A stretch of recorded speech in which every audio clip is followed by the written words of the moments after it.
All the action from all the biggest games. They hit the front after 2.5 minutes. He's put it wide. How has he missed? And it's the nightmare start. Over the line in minute 90. The action lives here. What a bizarre game of football we've got here. My goodness, hearts were in mouths there. The drama lives here.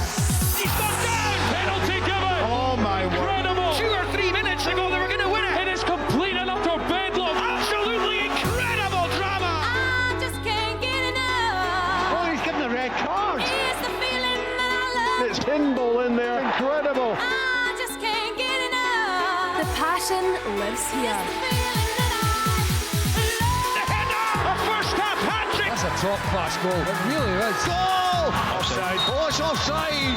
Scottish football lives here. Going for goal. I found it. Right back in it. Football's mad, isn't it? Football from Sports Sound. On BBC Radio Scotland.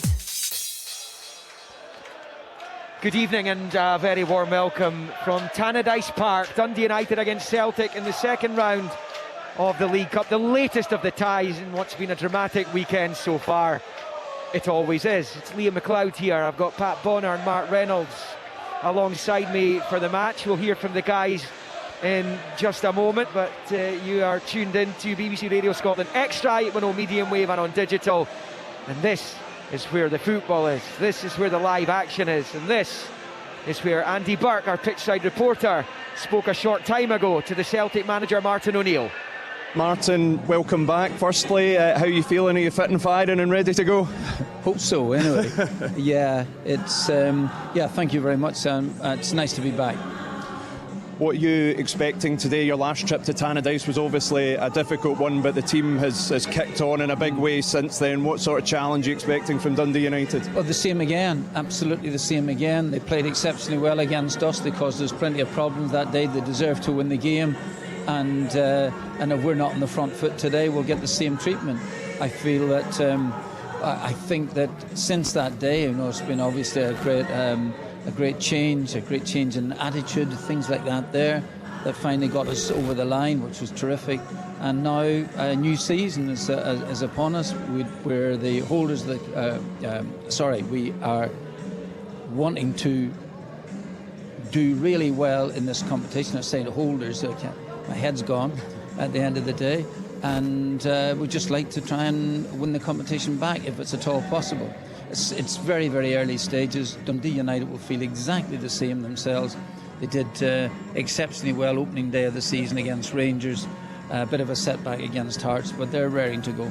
It's been a big week in the transfer front. Hysam Hassan and Mika Bauer coming into the club, both on the bench today. What are those guys going to add to your team?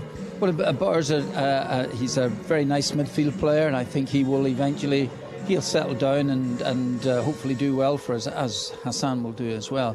Now, Bauer has the advantage of at least playing some football during the course of pre-season. That's encouraging, so he's been more match fit. And Hassan, after the World Cup, obviously got, like most players, got a couple of weeks off. Hasn't really trained with the team. Trained on his own for a few days, which is never really the same thing. We've just got him in here in the last few days, so hopefully he'll participate in the game at some stage or another, even if it's for a short period of time. But Bauer's more likely to spend longer in the field if it's necessary. And does Mika's arrival perhaps counteract the sale of Arne Engels? You spoke yesterday how it was hard to stand in the players' way, but he will leave a bit of a hole. Yeah. I mean, there are different types of players. Engels could basically was a box-to-box player, did all of those particular things. I think in time, young Bauer will be able to, once he knits in with the side, I think he'll be able to add something to it. Well, obviously I do, otherwise we wouldn't have taken him on. But they're just different types of players.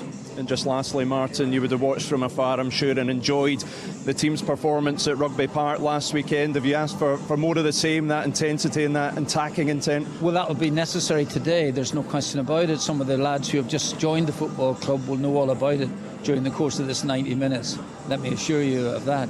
And the team played exceptionally well against Kilmarnock, got off to a great start, weathered a bit of an early storm themselves, and then come on through in the game. So that was very, very encouraging. Best of luck to you, Martin. Thank you very much. Good to see Martin O'Neill back in the dugout, having missed that game at Rugby Park last week, and you can forgive him for the little slip about Celtic being League Cup holders, given how much silverware they've accumulated over the course of the last 15 years or so. And in fairness, had they kept him in post last autumn into the winter, they might well have won the League Cup. And of course, defeat to St Mirren in the final came during the ill-fated Wilfred Nongsi era. And he's also been speaking to the Dundee United boss, Jim Goodwin. United looking to beat Celtic for a third successive match at Tannadice. Let's hear what he's got to say. Jim, a great occasion, cup tie here at Tannadice. How big a challenge lies in wait here today? Yeah, I think everybody knows how tough a test this is for us this evening. We'll be massive underdogs in a lot of people's eyes, but we've got to believe that we can cause an upset. We had some good performances against Celtic here at Tannadice last season. Okay, two different teams in terms of the recruitment that both sides have done, but we have to have a positive mindset, and we have to have a mentality, one of belief. A couple of new signings in your squad, Kevin Chibataru and Abdullah Yoro, both in the squad. What are they going to bring to your team? Yeah, well, Kevin gets a surprise start here this evening due to Will Ferry picking up a knock in training yesterday morning. Obviously, we're disappointed to lose Will. We're already going without Dylan Tate, who's picked up 2 yellow cards in the group stage, which is a rule that I could talk about another day. I don't really agree with it, but so obviously 2 key players missing. Kevin will just be like-for-like change for Will Ferry, and obviously delighted to have Yoro in the squad. He's a terrific young talent, and hopefully at some point today he'll go on and make his debut. Obviously it was a disappointing day at Tynecastle last weekend. What have you said to the boys in terms of elements that needs to be fixed from that? And in some ways, is this the best type of game to bounce back in a big cup tie back in home soil? Well, we're expecting a positive reaction. I have to say the players have been brilliant all week in training. It's been as tough a run of fixtures as you could get at this early stage of the season. We've played the top 3 teams in the country in the opening 3 weeks. Obviously Rangers in the opening league game, Hearts away last Sunday, and obviously Celtic here tonight. But I know the scoreline last week would make people think that we've took an absolute pasting, but we actually played really well on the day. We just, we got done with a couple of situations. The first goal was a screamer from 35 yards, the penalty for the second goal, and then we've left ourselves open trying to go and chase the game. But we need to start positively today on the front foot. Similar type of performance to that we saw against Rangers a couple of weeks ago, and if we do that, then we give ourselves a great chance. Best of luck to you, Jim. Thank you. Jim Goodwin there. It has been a difficult start for United. Got that draw here against Rangers, and then that sore one at Tynecastle. They competed across the pitch pretty well, but in front of goal was the problem. No real saves for the Hearts goalkeeper to make. United line up with Walton in goal, Rollins, Esselink, Forbes and Chibataru. I assume the saying coming in for Will Ferry, who is here tonight. He has been the subject of transfer speculation, but as you heard there, the United manager says he's injured. Ajay, who scored against Celtic here in their most recent victory over the champions. Eskison and Chevy also in the midfield, with Randall and Sapsford up there with Lachlan Rose, who scored 3 goals in the group stage. Sinisalo in goal for Celtic, Donovan, Carter, Vickers, Trusty and Scales. Newgrain, McGregor and Oxlade, Chamberlain with Duran and Tinecti either side. Casper, who got his hat-trick last week. Mark Reynolds, what chances for Dundee United to make it a hat-trick of victories at Tannadice against this Celtic team? I think we're all football matches they've got every chance, although as we touched on earlier, Celtic probably had one of their best performances in recent kind of memory, but it's a cup. United have shown over the last couple of games that they've hosted Celtic here that they're more than capable of finding a way to win, so I think they just need to go with that belief. Jim Goodwin touched on it there, and in terms of it wasn't as bad a performance last week, and it was a little kind of bit in front of goal, and they were undone unfortunately by a few penalty decisions and a screamer from 35 yards. So no, they'll be confident that they know that they've got the beating of this Celtic side over the course of 90 minutes or extra time and penalties if it's required. But Will Ferry's a big loss for them though, isn't he? He's a huge loss. No, he was the difference the last time that Celtic came here. He was driving them forward. He got his goals as well. So no, he's a massive loss to them, but opportunity for somebody else to come in and stake their claim in the team. And no, as I say, you need to go into these games with belief. You need to go in and think you can win it, otherwise there's no point in turning up. So no, they will want to come and spoil the show for Celtic here, and I think one of the things that can often happen is that on the back of a really good performances, some players think they need to just turn up and the results will come, and I think you'll find in Scottish football that is not the case. The players will be making their way out onto the pitch in front of us shortly as the atmosphere builds here. Pat, what do you make of that Celtic starting 11? Tierney rested. Yeah, Tierney rested, and Liam Scales comes in. He won't let the side down, but he's not an out-and-out left back. It was interesting reading and listening during the week that maybe Martin's thinking about maybe changing the structure a little bit of the team and going to a back three, but I don't think that will happen today because Colby Donovan's in the team. But with Alistair Johnson maybe out, and if Hassan eventually comes in, that might be something for the future. He could maybe try it later on in the game today if they're in a good position. But overall, I think the interesting thing is when he spoke there about Miko Bauer, that he's a young man and he will become a good player for them. I'm just wondering whether he will be the one that will go into the team, or will he give the opportunity to Oxlade Chamberlain starts today, then he's got McCowan and Atati there, but maybe it's still an area of the pitch that they may have to strengthen with Ingles going. That's for sure. And I think Bernardo's gone also, so that is still a very important area of the pitch where they still tend to dominate teams, and it'll be interesting to see how that goes down today. But they're up against a Dundee United team that will work really, really hard. They won't allow the space, I don't think, that Casper who had against Kilmarnock, but they will also be pressing Celtic really high. They like this venue, this pitch, the home pitch, but there's a lot of players in there. I just counted 7 in the starting lineup that's come into the squad this season, and there's 4 on the bench. That's a lot of new players to fit in for Jim Goodwin, and coming off that result in the last game, they need to get off to a good start, but Celtic will be up for this. I've got to say also, Liam, the pitch is really, really good. Compare that to the last time we were here when the pitch was absolutely awful. So Celtic will be delighted they've got Dundee United at the start of the season. Yeah, it was in bad shape, wasn't it? You can, as I said, forgive Martin O'Neill for thinking just for a moment that Celtic were the holders of this competition. They were beaten finalists last year. It's not something they've had to deal with terribly often, though it did happen twice to them last year in the Scottish Cup. It happened as well, and the players have made their way out onto the pitch as the Celtic starting 11 shake hands with their United counterparts and the match officials, who are headed up by Stephen McLean for this one this evening. Dundee United with those back-to-back wins over Celtic. The first one was under Wilfried Nancy when he was in his month reign here, and it was a come-from-behind victory. Kereshtes and Sapsford scored in a 3-minute period, overturning Maida's opener for the champions. And then O'Neill's team won 4-0 in Glasgow in the first game of his second interim spell. Yang, Engels, Nugren and Maida on the score sheet with 2 in each half, which extended United's wait for a win at Celtic Park all the way back to Boxing Day 1992. How long have we been seeing that now?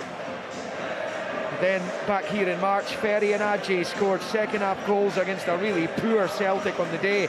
A result that left them third and 5 points behind the leaders Hearts and 2 behind Rangers. Their goal difference was inferior to both of them as well, and there were just 7 games to play after that. You just didn't think Celtic were going to go on and lift the title after watching that display here, but they won the rest of their matches, and the rest is history. As Callum McGregor goes through the formalities there with Michael Forbes, who's going to skipper Dundee United this evening. McGregor joins his players for their traditional pre-match huddle. A bit of evening sunshine here on the banks of the Tay. The United players are ready to go. A few last conversations going on between some of the teammates down there as they look to upset the odds again and beat Celtic for a 3rd successive game here inside their own stadium, where they haven't lost since the end of January. And they finished the match with 9 men, beaten by Hearts 3-0. And since then, they've been just about, not quite flawless, but they've certainly been unbeaten. Celtic then will kick off left to right, shooting down the hill towards the Eddie Thompson stand. United in their tangerine and black will shoot towards the shed. Celtic in the green and white hoops. as it's rolled back by Hu to McGregor, and out to the left it goes for Sebastian Tenekti, who's come into the team.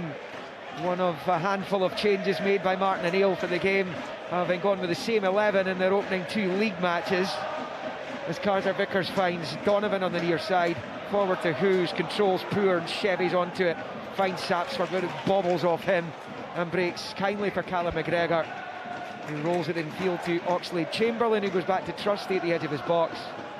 Low ball out to Scales on the far side, up the line for Tenekti, but his ball goes straight to Emmanuel Adjei, the United midfielder who has impressed since his arrival, particularly the latter part of last season. He started this season pretty well too.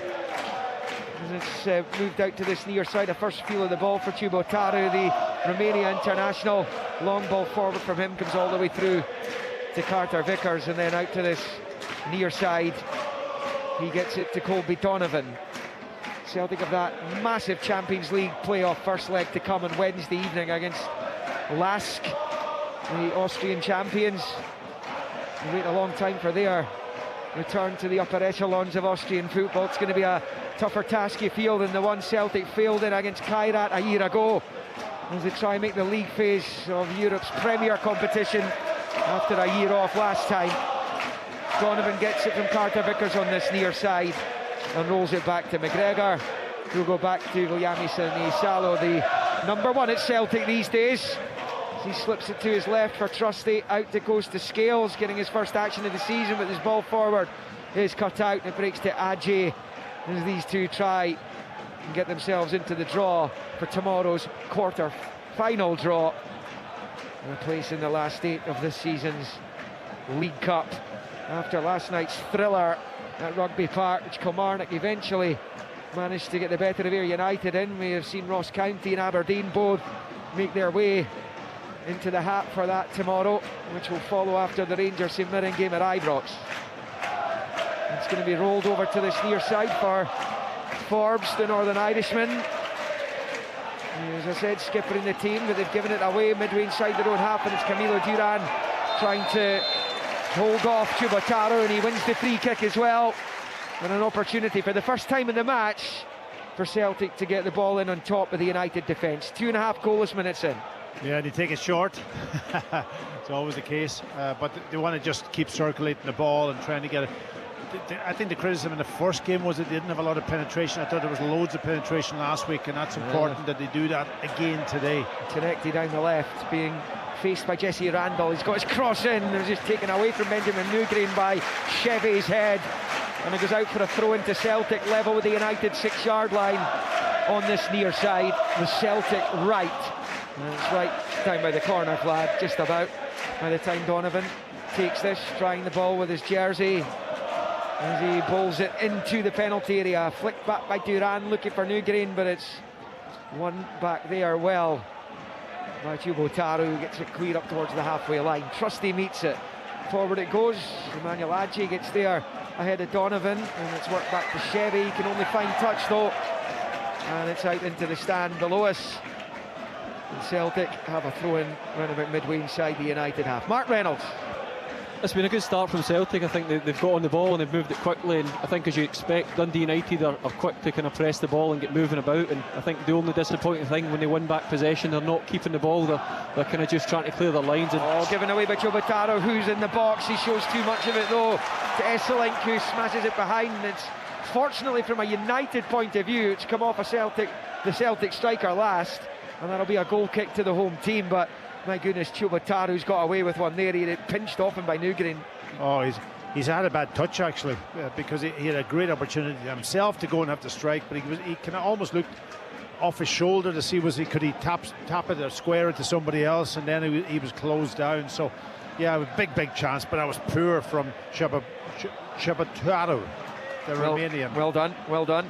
Yeah, I think that just sums up Dundee United's start to the game. Chubotaru got the ball and there's no options. He doesn't want to launch it up the pitch, but he doesn't have any teammates to find it, and Celtic are at that high press and managed to turn the ball over. So no, as I say, a good start from Celtic. They're moving the ball quickly, and Dundee United struggling just to get a foothold. They're defending well and moving about, but the longer the game goes on, the harder it gets to chase these shadows for 90 minutes. So no, they'll need to get a bit more possession and be better on the ball. Now, last time they were here, Celtic were seriously lackadaisical across the board. United were well worthy of their win, but there's a bit more zest and energy about Celtic just now in the early part of the season. And the two new arrivals on the bench, Bauer and Hassan, as Donovan collects on this near side and lays it back to Carter Vickers, who in turn goes back to his goalkeeper. The Celtic supporters in the shed behind Sinisalo's goal and all the way along the stand below us. Jerry Kerr in fair play stands. Not a brilliant home turnout, but as ever for these games you'll always have away supporters, particularly at the bigger clubs. They will want to travel, they want to get the tickets and their points up, but when it comes to the home crowd, sometimes it's not on the season tickets. It's very difficult sometimes for people to justify forking out another 30 odd quid. As United pick up a throw-in, and they're in the Celtic half for the first time really in the match. Rollins bowls it back the way though. Esselink finds Forbes, who under pressure from Newgrain goes back to his keeper. There's Jack Walton back for his second spell at the club. Long with the right foot, angled out to this near side. Donovan heads away, breaks to McGregor, back to Donovan in a right centre position, and rolls it back to Carter Vickers, who finds Oxlade-Chamberlain. And back to Trusty, who finds Sinisalo. It's going to be interesting to see Liam Scales' involvement in the Celtic starting lineups this season, Pat, as long as Carter Vickers and Trusty are fit. He's in today, but he's at left back in place of Tierney. Yeah, well, he made the position his own over the last couple of seasons, and just at the start he was suspended, so whether that now gives Trusty the opportunity, but you know, he never lets the side down, Liam Scales. He gets a bit of stick from the fans, I don't know why, but certainly see how he gets into the team will be the challenge for him, but that's good. I think he's had an excellent couple of seasons. Tenecti picks up wide in the left, attacking the left angle of the United box. He's managed to squeeze it to Oxlade-Chamberlain. There's a pop-it goal, it's tame, and it's a comfortable take for Walton. It's right at him. That's excellent build-up play by Celtic, driving down the left.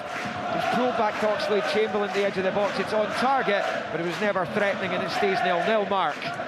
Yeah, Celtic have started the front foot. They're moving the ball out well, as you said, cutting from the right back position through the middle of the pitch, through Oxlade-Chamberlain and out wide left. But no, they've looked composing the ball, and I think the thing for me, the biggest change from when they were here the last time, is just that tempo in the ball. They're firing into each other, they're trusting each other in the ball, and they're really making Dundee United work off the ball.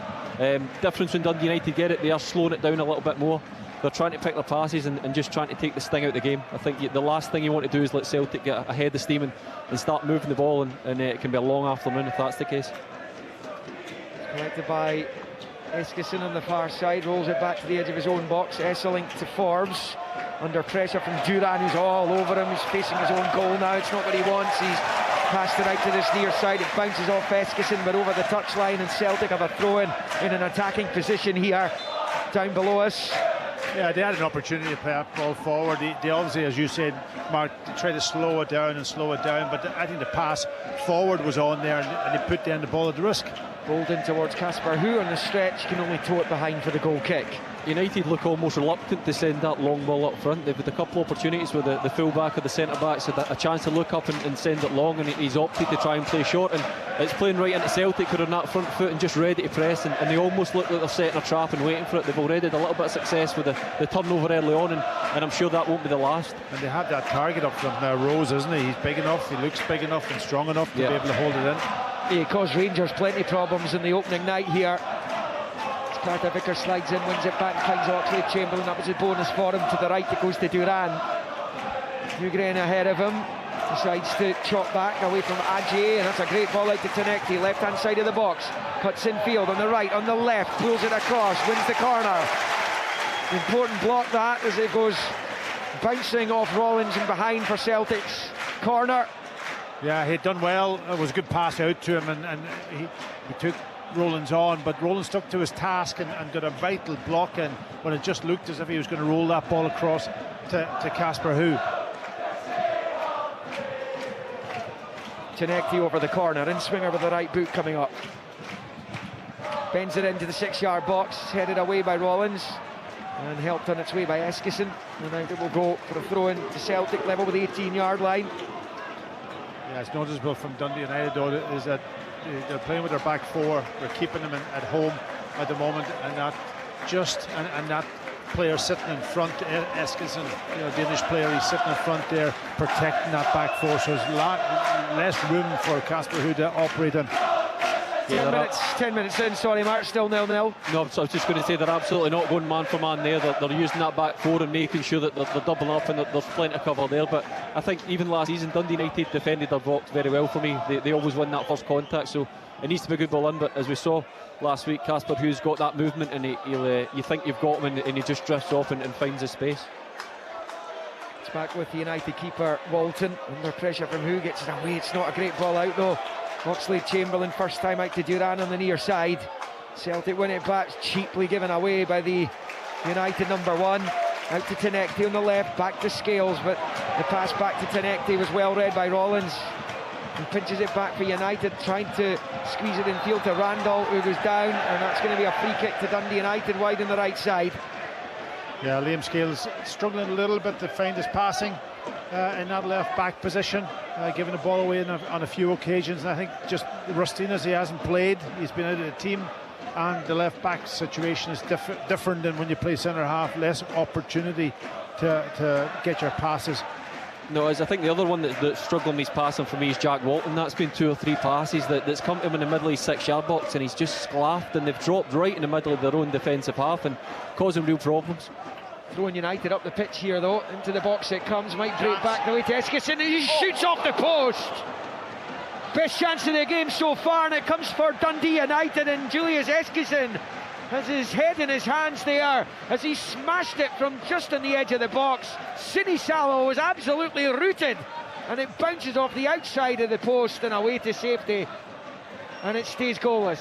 Yeah, that huge hole at the edge of the box that Celtic allowed to develop, and centre half just drifted off Casper Who and stepped forward and had all the time in the world to pick a spot. Just didn't, he sclaffed it a little bit. He didn't quite get good connection on it. Yeah, it's a great chance, and he'll be disappointed he doesn't hit the back of the net. But for me again, Dundee United last season, unbelievable, those long throws. The amount of times that they win that first contact and pick up the second balls, they've had real success from it, and lucky for Celtic there that they never managed to capitalise on that.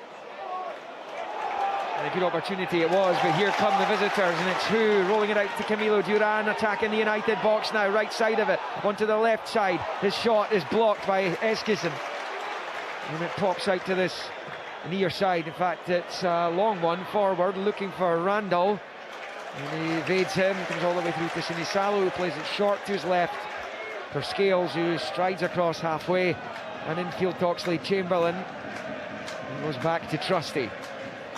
Yeah, it was good defending there, wasn't it? When Duran, he's always going to cut on the inside, but it was good defending. You knew what he was going to try to do, curl that one round, and it was a good block. No, absolutely, it's a great block, and again, Dundee United done well to pick up the scraps and try and build their own attack. Game's been played at a decent pace so far. It's Donovan collecting, facing away from the United goal, goes back to Carter Vickers. The game's just starting to settle down a little bit into a bit more of a rhythm, and Celtic being a bit less kind of deliberate and trying to, I think the first opening 10 minutes they were trying to get after everything. Now they're picking their times and they're waiting to see if there's that gap from Dundee United, but still moving the ball about side to side and always looking forward and trying to get in behind like they are here. Yeah, Duran down the right side, he's going to get there, first time cross at the byline, and it comes, not a decisive header away there by Forbes, who's then fouled by Who, and that will be a free kick to United, as good as a goal kick inside their box. United 0, Celtic 0. We are on 14 minutes at Tannadice. I think the big thing for me here with Celtic is that they're not really kind of rushing to get that ball forward. They're comfortable in possession, they're moving the ball about, they're increasing and decreasing the tempo as required, but every time their midfield or kind of wingers get the ball, they're always looking forward, and you see it there, they're happy if they need to just flick it in behind and try and catch Dundee United out, but no, they've started the game very well, and Dundee United defending them manfully and slowly building their way into the game as well. And their win against Celtic in December last season was their first after 23 failed attempts at success against them, and it's just 3 wins and 37 attempts for Dundee United, going back to a 2012 win when Scott Robertson scored the only goal, although 2 of them have clearly come in the last 3 meetings. As Trusty goes back to his keeper, it's not a great ball out by Sinisalo, who's off his line, and it's Eskilsson to Adjei, who shoots off the post again! The same post! when it bounces back out, and this time it's Emmanuel Adje's turn to look to the heavens and wonder how on earth he's not giving Dundee United the lead. What a chance. He's just tried to pass that into the bottom corner. It stays goalless. Yeah, he drops off really well into space and gets it, and I think he did really well. It was a mistake from Sinisalo initially.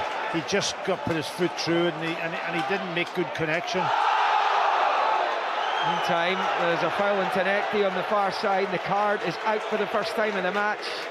It's Eskison who hit the post earlier, who picks up the yellow card for the challenge over on the far side. Celtic lots of possession. We'll see a replay of that. We do have a monitor here. Eskison got a bit of the ball, but ref didn't like it. The guys getting a chance to see Adje's effort again. Yeah, Dundee United will be disappointed. That's two great chances.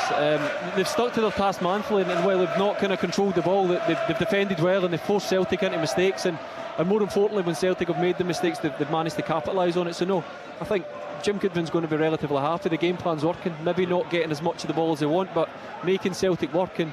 And I think if Celtic have 90% possession and Dundee United steal a 1-0 win, then it's job done for United. But what is it they say about if you take a shot at the king, Pat, you've got to take that opportunity when it comes along. You've said it many times on this station, Liam, and you're absolutely right. If you don't take your chances when they arrive, then you get done, and that's two big chances for Dundee United.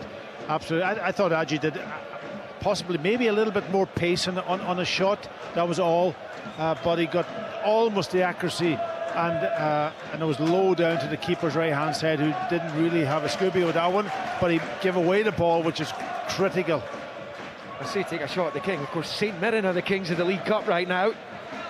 Depends who you ask. I think Martin O'Neill was still under impression that Celtic were the kings. He was, but again, so much success at that football club. It's really difficult for the supporters to remember which trophies they're actually in possession of at times. I was unlucky enough to live that period of time where Celtic were winning everything, so you don't need to remind me. The thing is, like the Aberdeen team that you played in, the one 2017 Scottish Cup final, I mean, any other team, potentially any other Celtic team in the last 15 years, you'd have probably won that game. Yeah, no, that was the invincible one. We just seemed to bump into a Celtic team that just didn't know how to lose. Callum McGregor was very much part of that, and he's on this free kick midway inside his own half. Left to centre, squares it to Carter Vickers, and out to Donovan on this near side. Forward it comes to Newgreen. And now it's with Duran, infield to Donovan. And then Oxlade-Chamberlain to Scales, wide left to Tenecti. No goals yet, but Tenecti's getting to the byline, gets the cross-ins before he got there, headed half away. Scales ushers it back to McGregor.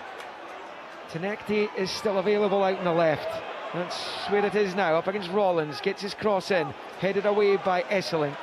Yeah, that's a couple of times now he's had the ball. Here's a chance. Yeah, McGregor scampering down the left as he likes to do, gets in for Who, and his header glances across the goal frame, and Walton comes and claims both hands in the air, and it stays Dundee United 0, Celtic 0. United try and counter, but that's going to go out of play for a throw-in on the far side, despite Randall's best efforts. It stays 0-0. Yeah, sorry, Mark, I was just going to say about Tenecti, had two chances to deliver, which he did, but he's got to get it up into the air. He's got, as you rightly said before the game, or was it Andy Halliday that said it? I think that was almost planned, that they would knock it up into the air for Casper Who to come and attack the ball against Kilmarnock. Tenecti driving down the left inside channel. He's at the edge of the box. He's got Scales out to the left if he wants him. Instead he passes it to Donovan. Out to the right-hand side of the box for Duran. It's level with the penalty spot, level with the 6-yard line now, then turns back facing his own goal. Under pressure he is from Sapsford. As Duran goes back to McGregor. United holding their line well. Jim Goodwin just telling his players to push out a little bit. He comes back to Sinisalo. No goals in the game. We played 19.5 minutes at Tannadice. And it's with Carter Vickers up towards the halfway line. Out to Donovan on this near side. Along the halfway line for Oxlade-Chamberlain, knocks it forward to Benjamin Newgreen. And then back to Donovan and back to Sinisalo. United have got through that crucial, there's so many crucial periods in a game of football, particularly when you're coming up against this Celtic team who can hurt you at any point. But it's these little bookmarks, 20 minutes into the match and no damage done. And indeed, United have hit the post twice. No, they have. Unfortunately, I'm going to be no help here because for the last 3 or 4 minutes I've just been watching Casper Hughes' movement, and he'd be an absolute nightmare to play against. He's drifting off the shoulders, he's in between the players, and as a centre-half pairing you don't know who's got him. His movement's been outstanding, and yeah, you can see why he scored those goals last week, and he's causing real problems already, and probably just a matter of time before he catches out and finds himself in some space. Headed away there by Chevy into the Celtic half, chested down by Carter Vickers. McGregor gets it back to Donovan, and he's gone back to Sinisalo again. Short ball to the left there with Austin Trusty. And a walking pace. I think the other thing here as well for Dundee United is you touched on it yourselves in terms of taking that shot at the King and missing. I think the mindset needs to be for Dundee United that they're very much in this game and that they've had chances, and if they keep doing what they're doing, that more chances will come. I think if they submit to the mindset of that they've lost their best chances and it's going to be a long night. Duran finds Donovan in the United box, smashes it across the 6-yard line. Chevy gets the touch. Put it behind for Celtic's second corner of the evening. McGregor's already out to this near side to take in front of the tunnel. Short to Newgreen. Good little sleight of foot there into the box as he is challenged, and it goes behind for another corner, this time off Rollins. Yeah, it's really good play from Celtic, that diagonal pass out Duran, and then of course Kobe Donovan getting himself forward very, very quickly to get into a great position for the cutback. Newgreen taking his time over this one now.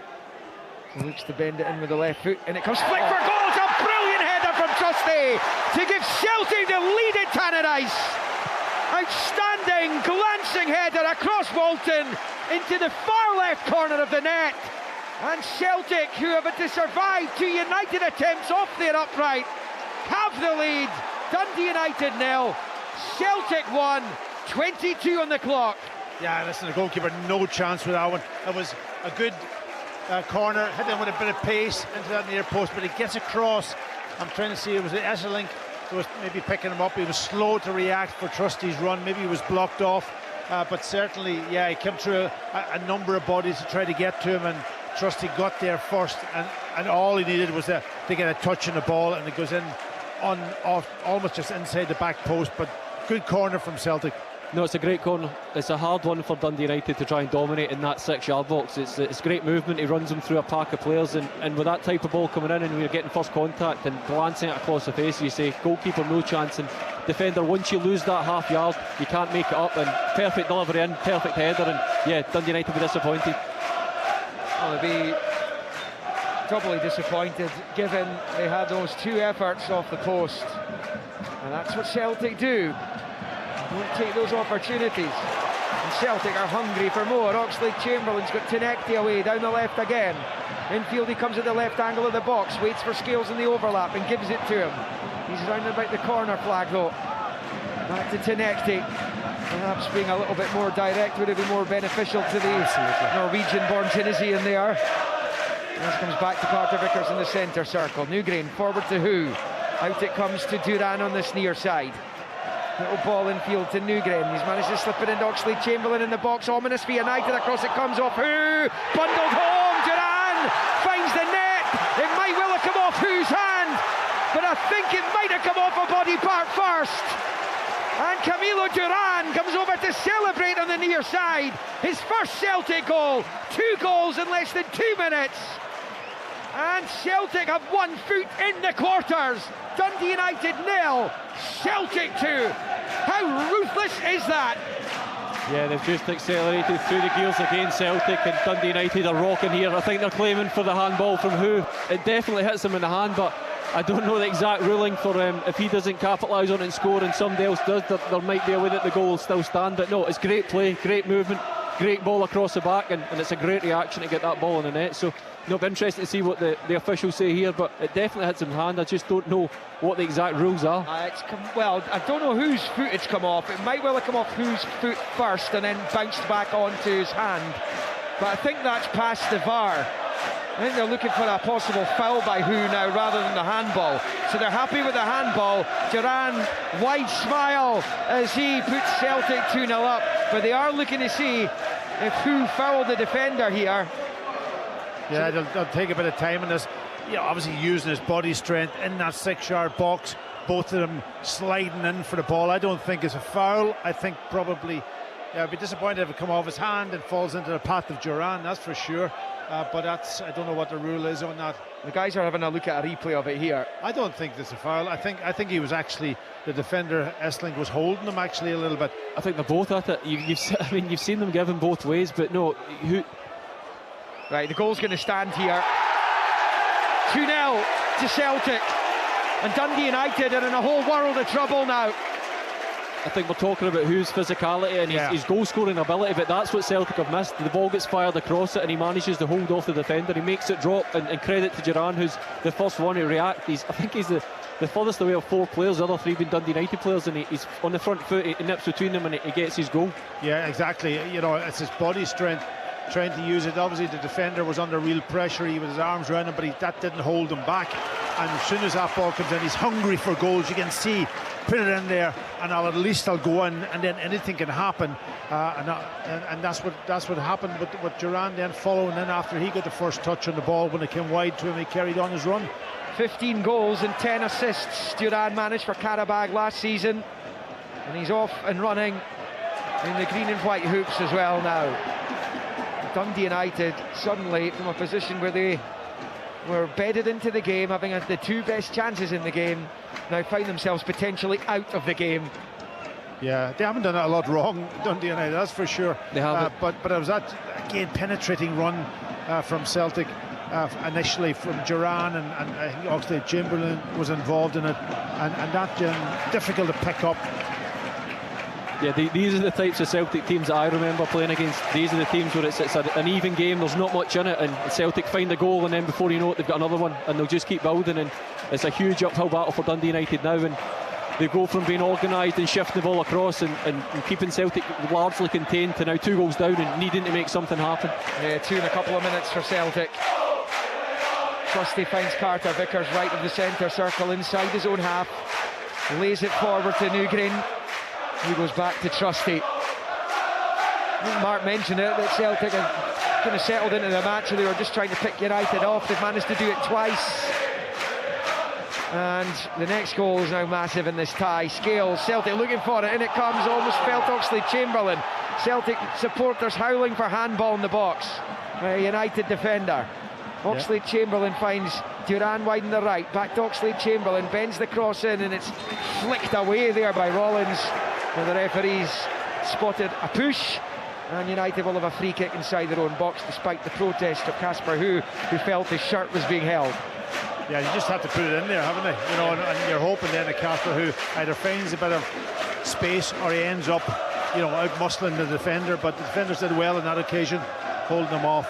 I think the other thing as well, when you've got someone like Casper who up front who's making that movement and is so dangerous, the defenders end up getting drawn to him, and you've seen it there, that he draws the defender at the front post, and you get a man running from midfield, and he finds a lot of space in the middle, because the defence are so worried about the ball dropping to Hugh, whose physicality is causing real problems when you leave him one-on-one.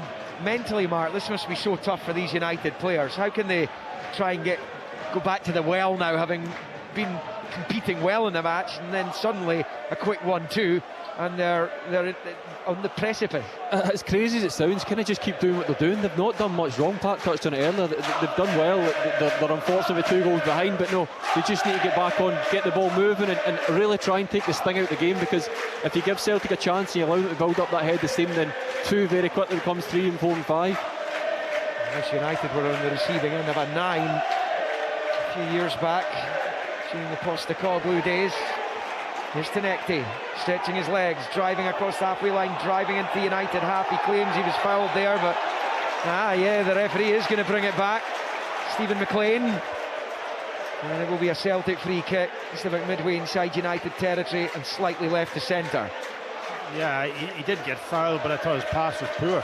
You know, he just almost gave up on the pass when he had a real opportunity to slip a Celtic player in. He's just missing that final piece of the jigsaw there. He's done really well a couple of times down that left-hand side for Celtic. He's got past the man, he's beat the man, and he's either put a full cross in or he's checked back. And similar there, Pat, as you're touching on, he drives and he just doesn't get that final pass away. Carter Vickers striding forward this time, deep into enemy territory, finds Oxlade-Chamberlain, disguised ball for Tenecti. It was so disguised, Tenecti wasn't expecting it, and then he did get onto it, but he slips. It was the Celtic winger.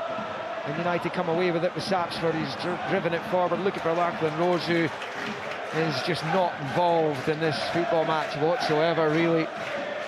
Yeah, Jim talked, I think, was it last week, he talked about a bit more pace up front. And if you've got pace up front, then the pass has got to be right from. That pass was just hit, hopefully, rather than picking it down the side of the centre half, or at least give him a chance to run onto.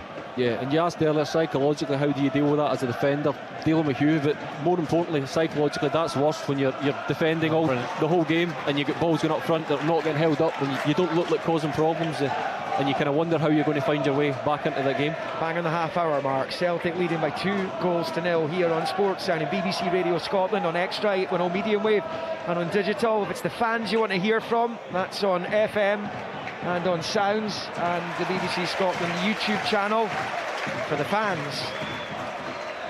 It's going to be a goal kick here for Celtic, with Sinisalo short to his left for Trusty, and now with Oxlade-Chamberlain in the midfield. Fires it forward because it's straight to Vichko-Chevy. United have to believe they can get the next goal, and Adjie's found Rose. They're in the Celtic box here. Opportunity for Randall, left side of the penalty area, tries to drive it across. He's going to have to set up at the corner of Donovan, which will be taken down on this near side. That was better from Dundee United, and if they can get the next goal, it could be a completely different complexion. Absolutely, 2-0 is often the most dangerous score, but as I say, Dundee United haven't done much wrong. They've defended well, they're in the game, and Celtic have been clinical, but no, as you say, if they can get a goal before half-time, it completely changes the game. But just a little bit better on the ball and a little bit more quality, and they could really cause a problem. Short corner to Chubataru, and back it comes to Rollins, and back in there. It's a fabulous cross in by Randall there, zipped in from the left-hand side towards the back post, but it sails out over the opposite side by the corner flag for a Celtic throw-in.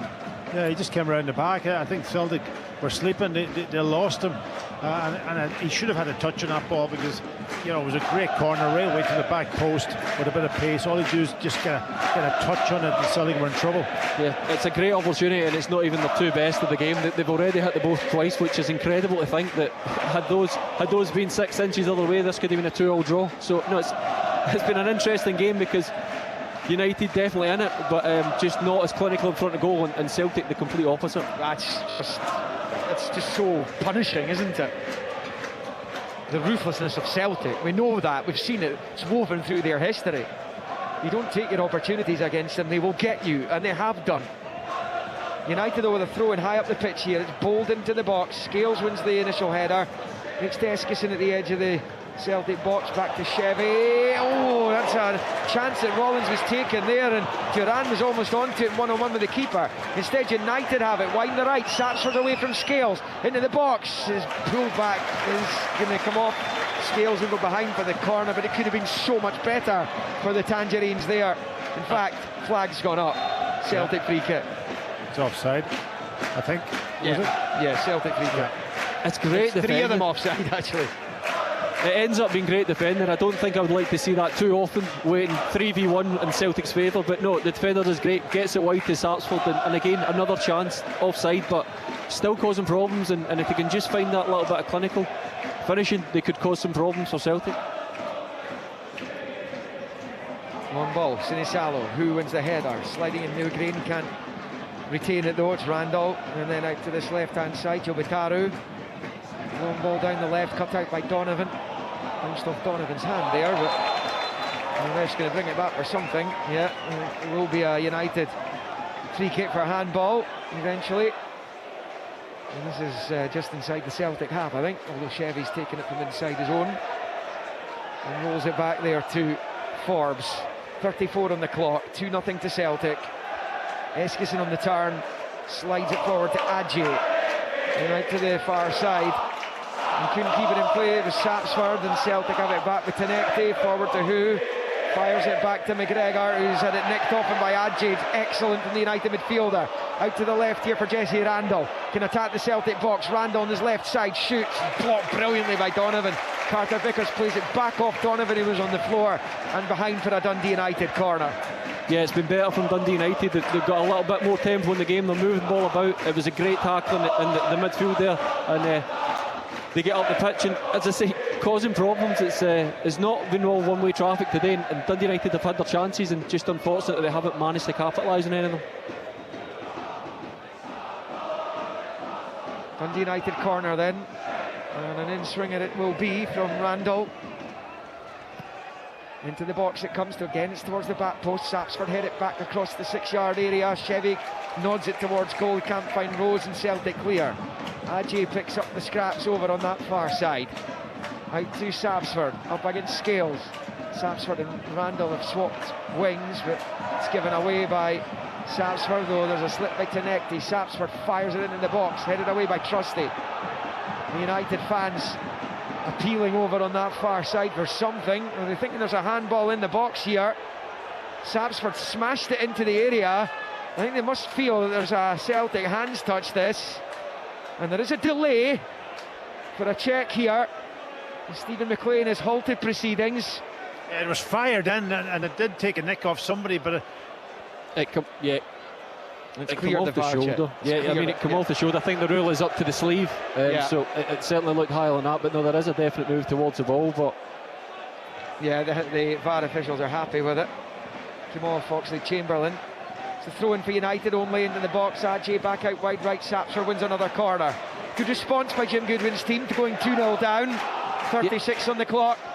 they're putting a little bit of pressure on, and I think the only thing they could maybe ask for is a bit more quality from Sapsford on that wide right for them. He's had a couple of opportunities to try and get the ball in the box, and he's just not quite managed to beat that man. But no, great response, and they're on the front foot, and they're causing pressure. But as we've touched on, when you're getting against Celtic and you're getting this pressure, you need to make it count. In comes the corner then. As soon as Shallow comes, punches it away. As Duran gets there ahead of Sapsford and drives away from his own penalty area. Ajay slides in. It was a foul. Celtic free kick midway inside their own half. So when you look at that again, Pat, to say Alex Oxlade-Chamberlain's got away with one there. Yes, it's come off the shoulder, but his movement towards the ball with his arm, he's fortunate that that's the part of his arm it's come off of. Yeah, very fortunate. He didn't have to do that because he's not good in the area anyway, but he's a small guy, so he didn't have to really go for it, I don't think, because he was never going to get it. Yeah, he got away with it, I think, looking at that. Yeah, an inch or two further down the sleeve there, and it could have been a United penalty.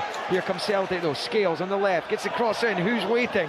Header is important there, away for United by Forbes. Breaks to Eskison on the far side, fires it forward with the right foot. Down goes Rose, no foul. Carter Vickers it was with the challenge, as Donovan rolls it to his left for Trusty. 37.5 on the clock. United 0, Celtic 2. And United are at least competing in the match, despite the scoreline. They are competing and they're not far away. They're moving the ball well and they're getting in good areas, and they've hit the post twice and they've missed a kind of 6 signs away from the back stick or causing real problems. So no, they're in this game, and it'd be an interesting changing room if you were a Dundee United player and see what Jim Goodwin's going to say to them, because ultimately they're 2-0 down, but they've not done too much wrong, and there's not too much they can really do different. Trusty scored the first with a header. Camilo Duran got the second a couple of minutes later. Trusty finds Carter Vickers. Back it goes to Trusty. Pings the long ball with the left foot, looking for Tenecti, and behind it's an important block there by Rollins. He does well to then find Chevy in the midfield, and then Ajay slips as he tries to feed it forward to Rose. McGregor's there, and he pops it back to his keeper. That was a real chance for Dundee United to hit Celtic on the counter-attack. Save getting the ball in the middle of the pitch. I thought he could have controlled it, taken his time. He tried a ball into Ajay, who kind of was off balance, and Celtic got the ball back, and now they're on the counter-attack themselves. High up the pitch, Tenecti pulls it back. Back to Benjamin Newgrain, who shoots, and it's blocked on the 6-yard line. That looked like it was arching for that far left corner to beat Celtic into a 3-0 and probably unassailable lead. It stays at 2. Yeah, good chance. I think it was Survey that got himself into a defensive position there to get the block in, and that's the problem when you're sitting in midfield and you have to defend. Nygren, every single time he bombs into the box. Duran in the box. That's a foul there by Duran on Forbes as he desperately tried to get back onto it there. Dundee United twice winners of this tournament, but not since 1980-81. They won it back-to-back. They beat Aberdeen in the 79-80 final after a replay over the road at Dens, where they would beat their neighbours a year later. A 3-0 win. Pettigrew scored twice, Sturrock with the other against Aberdeen. A huge crowd at Dens. It was actually a bigger crowd at Dens for the replay than there was at Hampden for the initial game. And then they won it again, as I said, Davy Dodds in a double from Sturrock a year later. Celtic have won it 22 times as Tenecti hits a snapshot from the edge of the box. It comes right through to Walton. And it will stay United 0, Celtic 2. We're in the final 5 minutes of the opening 45. Yeah, listen, we talked about Dundee United. It's a handball, sorry Pat. Rollins got bolted by the keeper and he's used an arm to control it, and Celtic have a free kick over there. Yeah, but being 2-0 down, not doing a lot wrong, but the first goal will be the disappointing one for them. You know, you lose from a set piece. Somebody at near post has got to defend that space. I know defender got blocked off a little bit, but that ball, early ball in there, you've got to defend. The first man's got to defend that space so much better for them. Celtic free kick then. It's midway inside United territory, a yard or two away from the touchline on the George Fox stand side. Newgreen with it. It's a good delivery into the 6-yard box, and Walton holds on for dear life with Trusty and Scales looking to get anything on it to force it home. It stays 2-0 to Celtic. I'll tell you what, when you're a goalkeeper there and that ball's coming flying in from front, you're just hoping that it goes into your arms. I thought he could have came and punched it and taken the heat off his defenders, but he was so lucky that it just bounced into his arms from about 4 or 5 yards out. Celtic were obviously, as Duran fouls his man on this near side, Mark, they were obviously shorn of the pace and the buzz-bomb work of Daisen Maida in the summer, but Camilo Duran looks like he's going to offer that kind of option for them as well. He does. He's been very lively. He's been great defensively as well as offensively. He's causing real problems with the ball, but when he's off it, he's forcing 2 or 3 turnovers and forced the left back for United into a few passes into the middle, which they've managed to pick up on. But no, real energy, and I think not only real energy, but looks like real quality as well.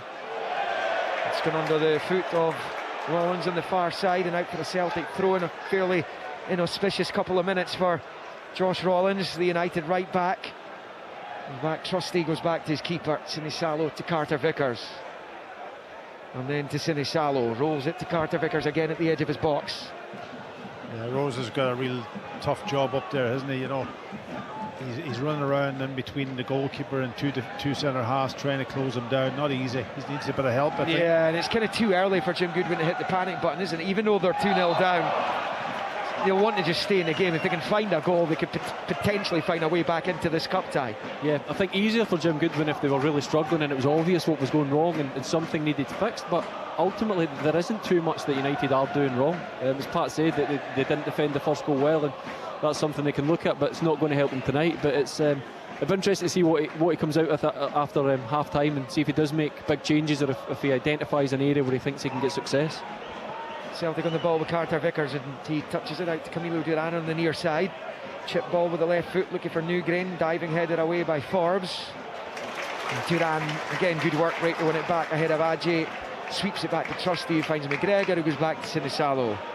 It is Dundee United 0, Celtic 2 of the 45 left, and as it stands there will be 1 minute added on top of that.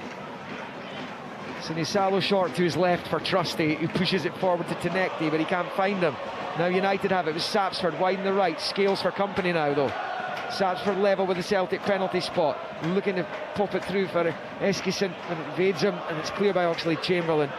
How Jim Goodwin would love a goal back before the break, but Casper, who's threatening to put Celtic further ahead here, wins it back on the far side touchline, drives in field, squares it here, right side of the box. Camilo Duran controls with the undersole, crosses in, who at the back post, over the crossbar, and it stays United 0, Celtic 2, but they were almost in for number 3.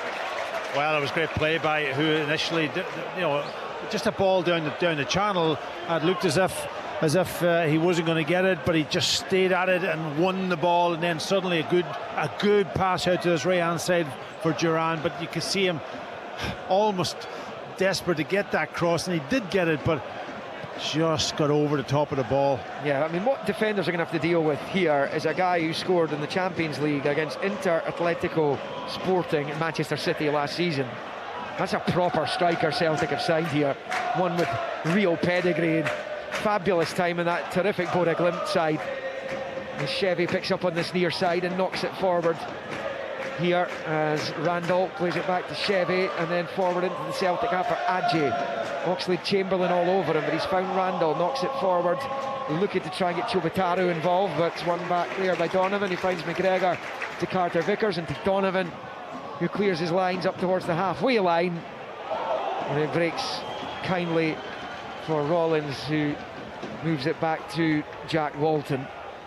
You can forgiven United as we go into that solitary minute of stoppage time.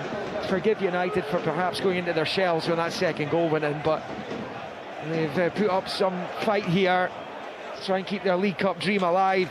As it stands though, Celtic will be going through to the quarters to join Kilmarnock, Ross County and Aberdeen. We've all made it through so far. County left it late to beat Dunfermline at East End Park. It's been a decent start to the season for County. Went down to League One last term. Aberdeen, 2 from Kevin Nisbet, helping them on their way. Michi Intello on his debut scored the other. Here come United, looking for something back before the break. Chip ball into the box, to the back post, goes behind for the goal kick from Randall, and he is furious that nobody's gotten the end of that one. It stays United 0, Celtic 2. It's a great bit of play from Dundee United. They move the ball out well, and then Randall gets in behind the full-back. He manages to check back, and he just hangs the ball up there that's begging for somebody just to drive in and make contact with it. And the front three from United just stand and watch it float out for a bye kick. Do you not think, Mark, that he could have had a shot at goal himself? You know, he's cut in, back in on his right foot, and knows, and that just take it on, take a chance, take a risk. Half-time arrives at Tannadice. Goals from Trusty and Duran of Celtic in a commanding position here in this League Cup last 16 tie. United hit the post twice earlier through Eskison and Adje. It was the same post as well, the goalkeeper's right, the left, as they were looking at it at the shed end. Neither went in though, and Celtic have made them pay a heavy price. Trusty's header, Duran's finish, and at half-time at Tannadice it's Dundee United 0, Celtic 2. Dundee United versus Celtic. The Scottish League Cup, live on Sports Sound on BBC Radio Scotland. This Saturday show is filled with very interesting people every Saturday morning. Journalists, comedians and special guests in the studio to dissect the week's news. Very interesting. Athletes and sports pundits to preview the weekend's sporting fixtures. Well, they sound interesting. And of course you, the real VIPs, listening as you go about your Saturday morning and sending us in some very interesting messages. I thought you meant like me, like I was interesting. You're a different kind of interesting though, Stephen. You're more like of international interest in medical science kind of interesting. Oh, thanks very much, Amy. Thanks. This Saturday show with Amy Irons and Stephen Mill. Next Saturday at 9 a.m. on BBC Radio Scotland and Sounds. You're listening to BBC Radio Scotland Sports Sound live at Tannadice with Liam McLeod, Pat Bonner and Mark Reynolds, with Celtic leading Dundee United by 2-0 at the interval here on Extra, 810 medium wave and on digital. There's a different option for you if you want it over on BBC Radio Scotland FM and on Sounds, where the fans are joining Kenny and the guys on the other frequency, and on the BBC Sports Scotland YouTube channel, and that continues until 7 o'clock. But here it's the action, the football all the way, the League Cup second round, and Celtic are certainly bossing the scoreline, if not the match. Dundee United have put plenty into this one. The United fans who have turned up here tonight, who are watching on, listening on elsewhere, will be bitterly disappointed at the nature of the scoreline right now. As I said, Pat and Mark are with me. Some half-time thoughts. Pat, we'll start with you. Celtic leading 2-0. It's gone exactly as Martin O'Neill would have wanted. Yeah, he'd be delighted that he got those 2 goals. It gives them a cushion. They can relax and get on with their game.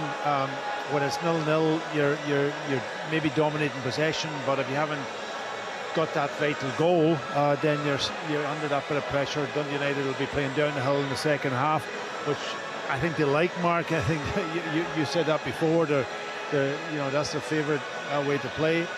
So they will be up for it in the second half, and Dundee United haven't done a lot wrong, but Celtic have been clinical in the box. And the first goal, set piece, of course, I'll be delighted with that, because set piece is one the Celtic over the years probably haven't maybe capitalised a lot on. So that's a good start to the season for them, getting the goal early on.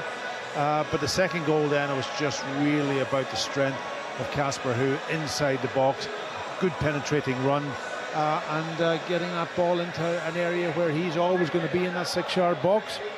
Mark, you have been involved in games against Celtic, playing for Motherwell, for Aberdeen, for United possibly as well, where you're playing a Celtic side, you've had your opportunities, you haven't taken them, and you find yourselves in a real hole. No, absolutely. It's not what you want to be doing, and you touched on it both in commentary that the hitting the post twice is not ideal. Again, you don't get many chances against Celtic, so to get two and not capitalise on them, you can be in for a long night. But it's the biggest thing for me is that I was here with you guys commentating the game last season, and that was the one in March, yeah, and that was a Celtic team that kind of, for me, for a lot of the season, was very much, when these games were in the balance and there wasn't much between it, the game could go either way. I feel as though this Celtic team's like one of old, where it's when the game's in the balance, Celtic will find something, they'll get that little bit of quality, and they will cause problems, and they've done it twice already. So no, it's horrible to play against, and there are ways to stop it, but when they get that kind of that flow going, and they've got the quality, and as I touched on it in the early part of the game, every time they get the ball, they're looking to go forward, they're moving the ball sharp, they're always threatening in behind, and they're not forcing balls, they're not being slack in possession, they're moving it with a purpose and a possession, and it's been really good to watch. And unfortunately, Dundee United have kind of done all they can, and as I said earlier, I'd be interested to hear what Jim Goodwin's telling his players, because they haven't done much wrong. They've hit the post twice, they've stuck to their kind of defensively, they've done well, they've had a good shape, but they're 2 goals down. Yeah, Celtic will always take that risk playing out of the back, and that's where Dundee United capitalised on early on in this game, where the chances came from. And it's not spot on for Celtic. That gives the opposition that opportunity, and that's where the two chances came from. I think, intercepting goes into the other one. Adji, I think it was put a tackle into McGregor, and he did really, really well. He's strong. Looks a strong boy in the middle of the pitch. Dundee United, that's what they've done. But I think defensively too, they've done okay in the game. I know they've lost 2 goals, but overall the space wasn't. They've worked really well, that defensive duo at the back. Even the cross coming into the box, they've defended them quite well. So all in all, they'll be very, very disappointed, but Celtic will be delighted. Wins earlier today in the last 16 of the League Cup, it's known these days, second round, if you want to be a traditionalist. Aberdeen 3, Dundee 0. All the goals coming in the second half. A double for Kevin Nisbet in 51 and 63. Debutant Michin Tello scored on 57 in between those 2 Nisbet goals. Nisbet up to 8 this season, albeit 7 of them have come in the League Cup, but all count. So Aberdeen through, and a bit of revenge on Dundee after what went on across the road from where we are right now a week ago in the league. And Dunfermline 1, Ross County 2. Lindsay opening the scoring for County.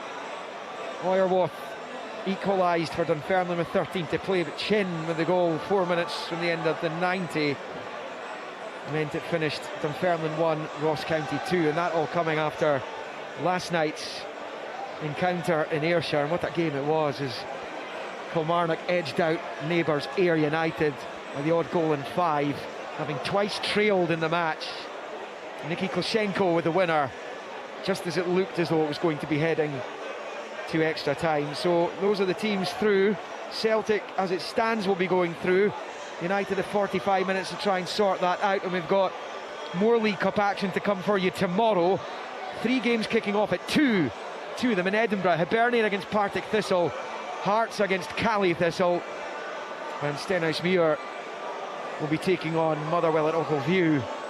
And then at 4 o'clock it is Rangers against St Mirren, and that will be followed by the draw for the quarter-finals. No seeds involved in that, so an open draw to see who will be meeting who in the last 8. It takes place in the weekend, an earlier weekend than in fact a lot of the time it's been midweek, and I think that will be happening around about the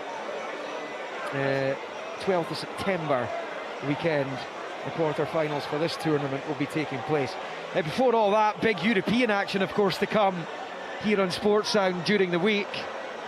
Starting on Wednesday night, the Celtic take on Lask Linz of Austria in the first leg of their playoff round in the Champions League, or for the Champions League. It was the round they failed miserably in a year ago against Kairat Almaty. So looking to try and ensure that that doesn't happen again, because that's what it's all about. Celtic want to win trophies.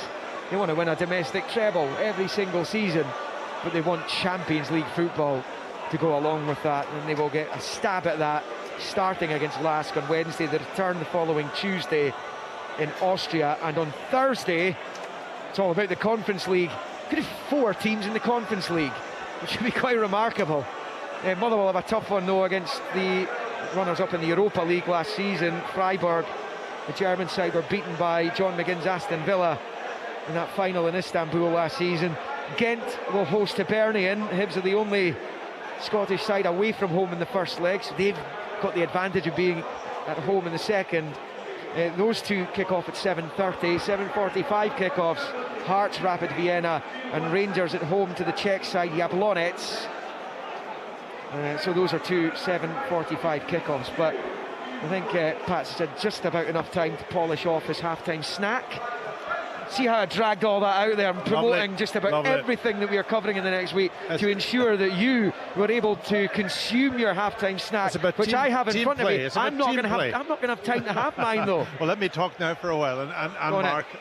Go on in. No, just looking back at the goals there actually, and Dundee and I have been really, really disappointed. The first goal, actually, you know, he didn't burst in there into that near post area. He kind of almost jogged across. Yes, Esselink was blocked off, but Dundee United has got to have players in that space. They've had one player in, and even he wasn't in front of his man, and the space was so easy to exploit.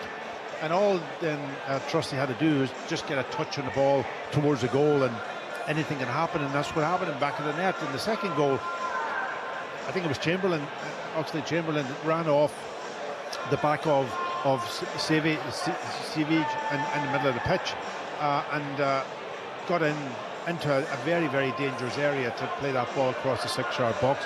So poor defending from Dundee United, Mark. Yeah, they'll be disappointed with that. As you said, 2 goals. I think for the first goal with the ball coming in the box, I think as much as I lamented last season about how Dundee United were defending the box so well, they were almost just waiting for someone else to clear the line for them.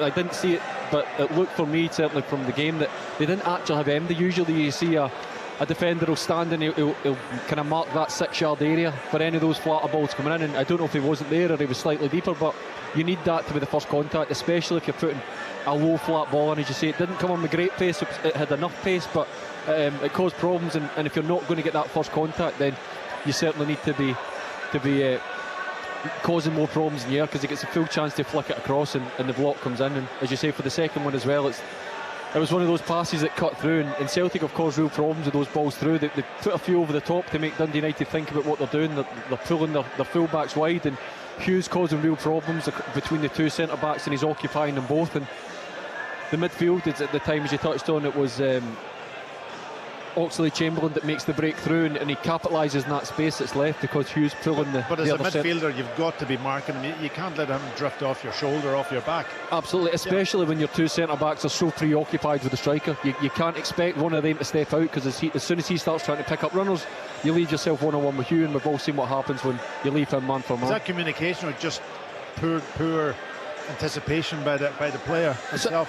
I don't think it's poor communication, because I think in those situations you need to just react. It needs to be something that's done in training, and it needs to be a principle of defending, because when those things are happening so quickly, by the time you've told your left centre back to leave and go and press the ball and your other man to run, it's already happened and the ball's the back of the net. So Dundee United just need to be that little bit quicker and really understand where the danger is. But as we touched on, they'll be watching film, they'll know how dangerous Hugh is, they'll be worried about him scoring goals, and the two centre backs will make sure between them he doesn't score.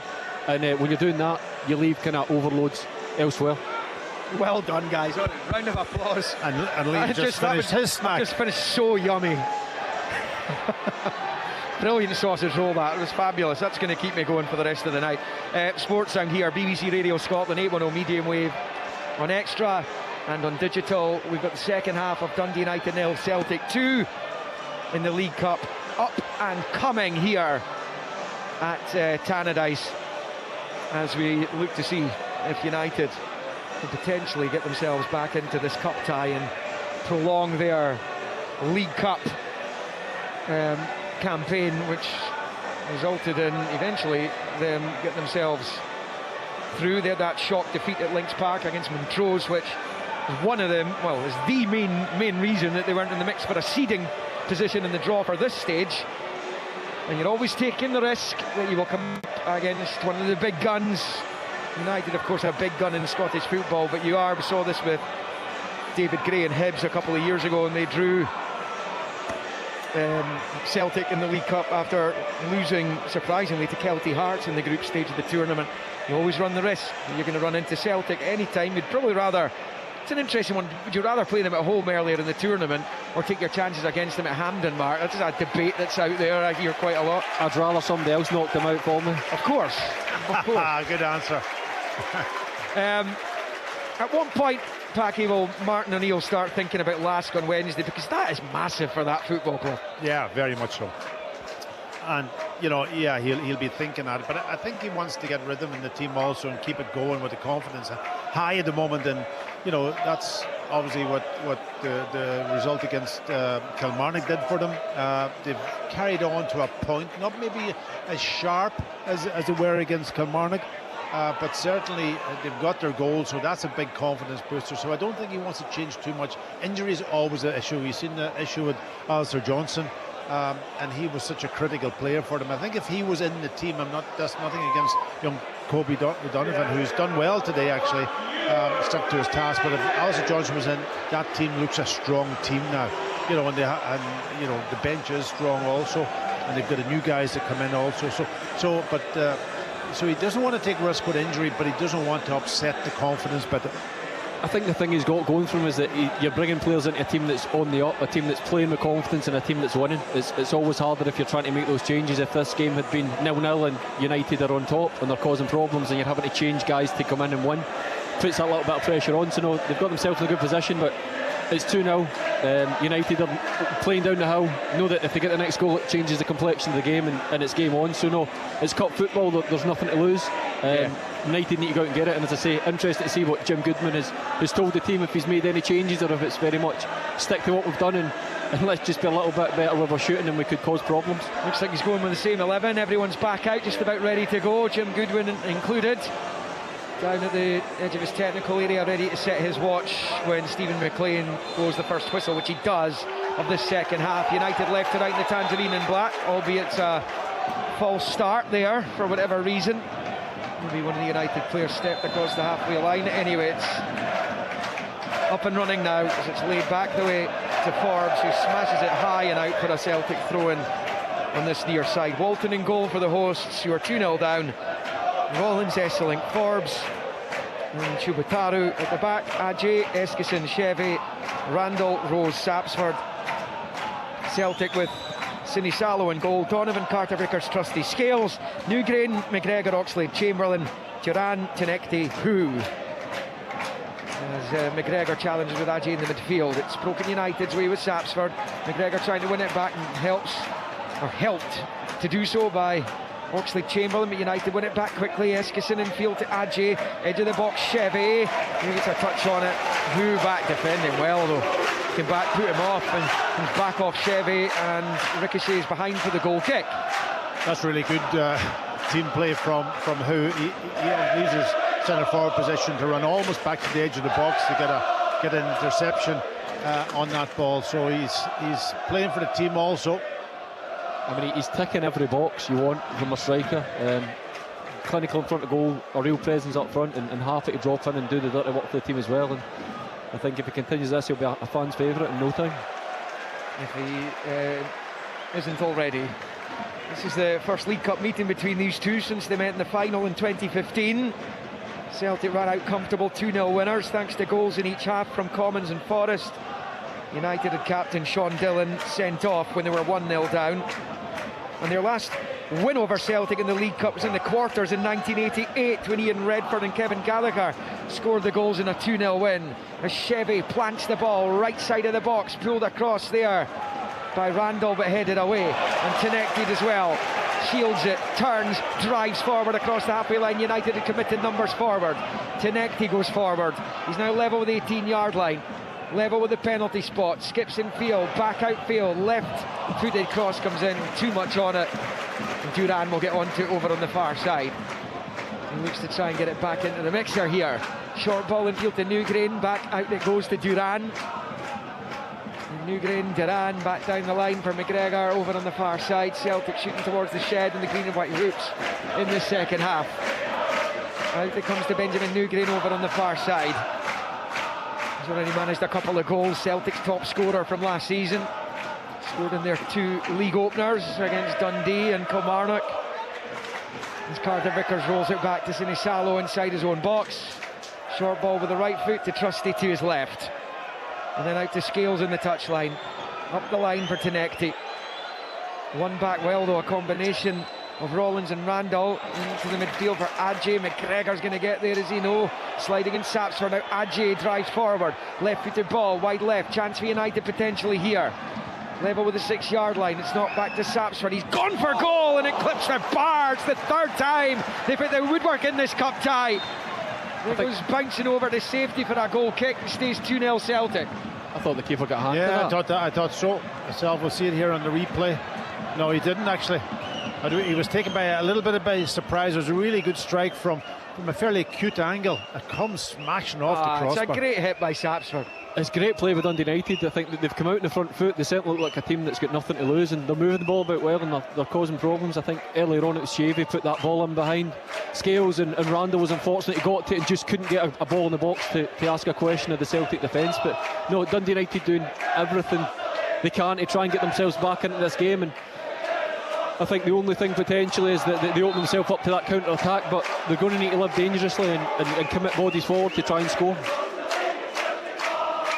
Mark Reynolds and Pat Bonner with me here at Tannadice. United strike the goal frame for a 3rd time in the match, and Jim Goodwin's down there shaking his head. Yeah, listen, it's fine margins, isn't it? But it's such an important start to the game for Dundee, and it gives them confidence, and they need to get a goal back early. The next goal, whoever gets it, is going to change this game. Scored 3 in the groups. Did Sapsford scored against Celtic here last December in that 2-1 victory. Couldn't find the net there as Oxlade-Chamberlain rolls it back to his keeper. Not that much out, would have probably liked a little bit more on that pass, but it gets to its intended target. Scales gets it from Trusty, goes back to his keeper, and Sinisalo gets it away. And as far as Chevy wins the header, he's fouled by Newgrain. He's not really complaining, just tells its own story.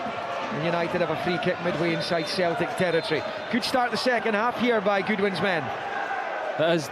They've just injected a little bit more pace into what they're doing and a little bit more purposeful, but no, they're causing problems. They were good in the first half as well, and unfortunate to be 2 goals down. As you say, it's not often you play Celtic and hit the woodwork 3 times. Yeah, he's taking a drink from his water bottle now, the United manager. Martin O'Neill is in his technical area just now, as that's played by Iskison to the right from that free kick into the box. Rose will give chase, right side of it, fires it across and then bounces off a combination of Trusty and Sinisalo, and behind for a United corner down on this near side in front of the tunnel. Could have went anywhere. It was good play by Rose. I thought he was going to just check on it and come back out, but he took on the shot, and I think it ricocheted off Scales and then somebody else, and it hit the goalkeeper and went wide. Taken short, and it comes from Randall. It's a good header by Carter Vickers, so decisive. Back out to this near side. Randall finds Eskison, skips away from McGregor. Level with the 18-yard line, out to the touchline for Randall, who will roll it back with the right foot to Eskison. He does likewise. Square ball chipped into the area by Rollins. Out to the back post area. Sapsford can't keep it in play though. And he goes behind for a goal kick to Celtic, who continue to lead this cup tie by 2-0. We play 51 and a half. Dundee United in the front foot, they're causing problems, they're asking questions, just missing that final touch or that clinical kind of finish, and can't do much more. They're asking all the right questions of Celtic, and Celtic quite happy just to absorb a bit of pressure and now opting to go slightly longer and try and beat that press from United. Long ball from Sinisalo, great control by Tadan, but he's overhit the pass back to Nugren, and now it's come all the way through to Sapsford. He's at the edge of the Celtic box. Rose to Sapsford, still inside the area, comes off Carter Vickers and goes out for a throw-in for United down by the corner flag. On this near side, Jim Goodwin, you can see him cajoling his players down there, looking for a little bit more that could get them back into this. Ball back to Eskison, right side of the box, poor ball in, bounces off the chest of Oxlade-Chamberlain, and back to Eskison. Now it's Rollins, right side, chance to cross here for Randall in the penalty area, pulls it back, breaks Sapsford's way, he shoots, blocked by Donovan. His hands behind his back, fired back in by Rollins, and then it bounces after a bit of pinball back for Viliami Sinisalo, and it will stay United 0, Celtic 2. Sapsford though in a fabulous position, again left side of the box. I think Jim Goodwin now asking what his team needs to do to score a goal. It was a great play again, and it drops to Satford, and it's a great shot, and he blocks, and then here comes Celtic on the counter. This is what they do. Nugren left side of the box for Tenecti, onto his right side, shoots and scores! So typical Celtic! Classic Celtic, just when United thought they might be able to get a foothold back into this. Celtic might have put the tie to bed. Sebastian Tenecti into the area, onto his right, into the bottom left, at the shed end, as he conducts the Celtic supporters. They're all burnt through to the quarters. Dundee United 0, Celtic 3. Yeah, he just shifts it onto his right foot, and I think he catches the goalkeeper on the move just as he strikes it. Yeah, the defender pushes him on the inside. I would push him down the outside, to be honest. He just comes in the inside. The goalkeeper's slightly on the move as he strikes it, and then he couldn't deal with the near post. But it all starts from Celtic building from the back, taking risk, and that ball into the big striker again, who does it fantastically well. Comes short, lays it off into the path of a support player, and then Tenecti was on. You could just see him there, his balance was off, wasn't it, just as he struck the ball. Yeah, it's a great finish. I feel sorry for United. They've come out in the front foot, they've asked all the questions they can, they've applied the pressure, they've increased the tempo, they've hit the bar, they've been forced to keep it in a couple of saves, and Celtic get their foot in the ball, and in two passes are up the pitch, and Tenecti checks inside and makes it 3-0 and pretty much puts the game beyond them. United have a corner up the other end, but Sebastian Tenecti has surely ended this tie as a contest. You would think, as he knocked that one home, it's his That's incredible. first Celtic goal since the 3-2 come from behind victory against Kilmarnock. I was just going to say, it's incredible. Jim Goodman must be thinking, wow, what a good start we've had again, and we lose another goal on the counter-attack.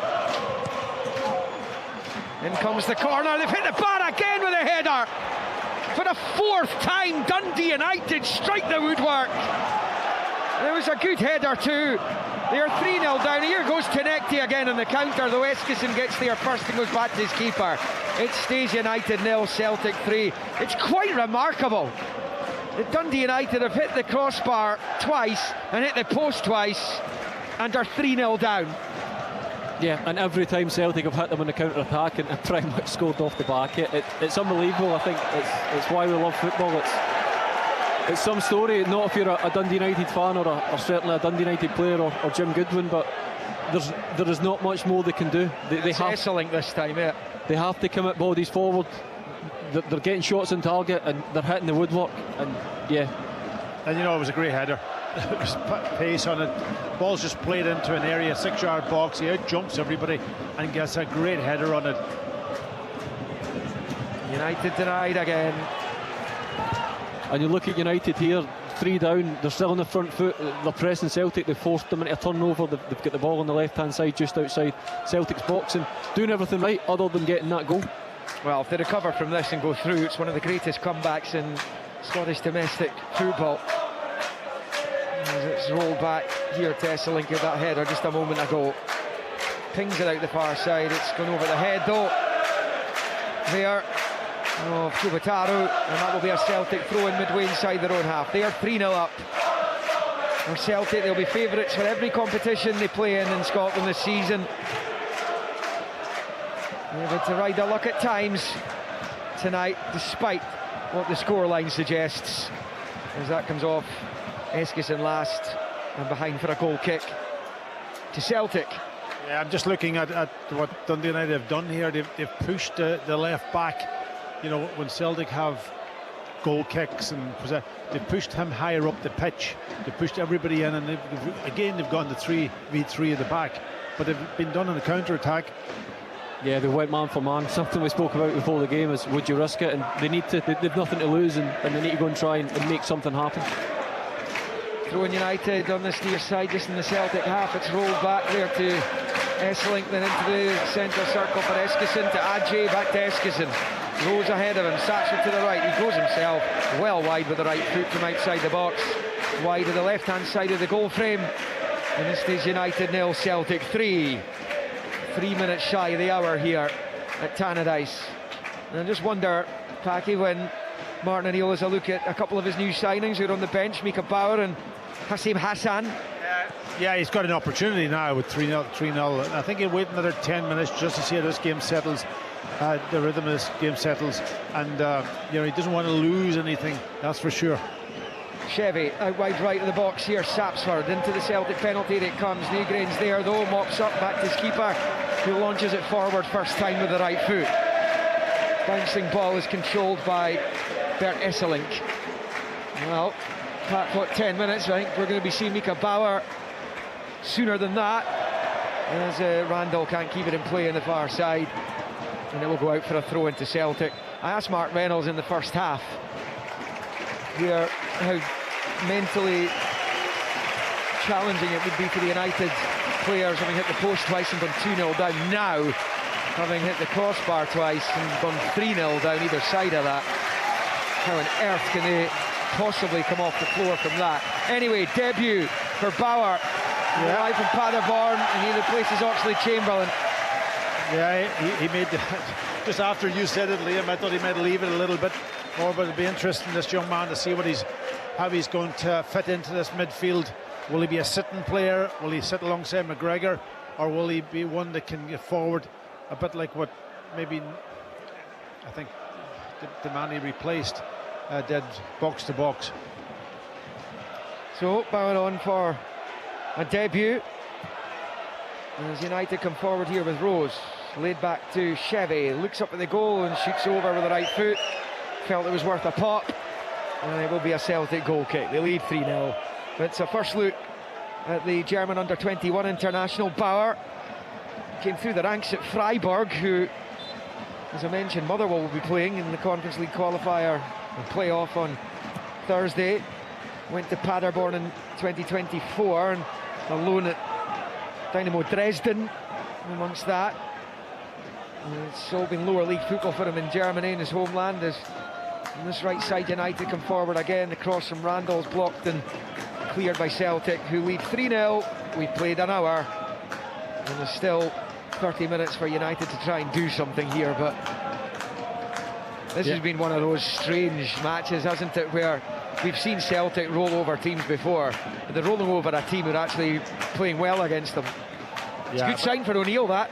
Yeah, it is a good sign, of course it is, but Dundee United, they haven't done a huge amount wrong in the game. Find themselves 3-0 down, hit the crossbar twice, post, all these things. You're looking and you say, just isn't our day. Just isn't our day. And people will criticise because they've lost 3 goals again, they've lost 4 against Hearts, but I think Jim has got a team there that he as long as the confidence stays.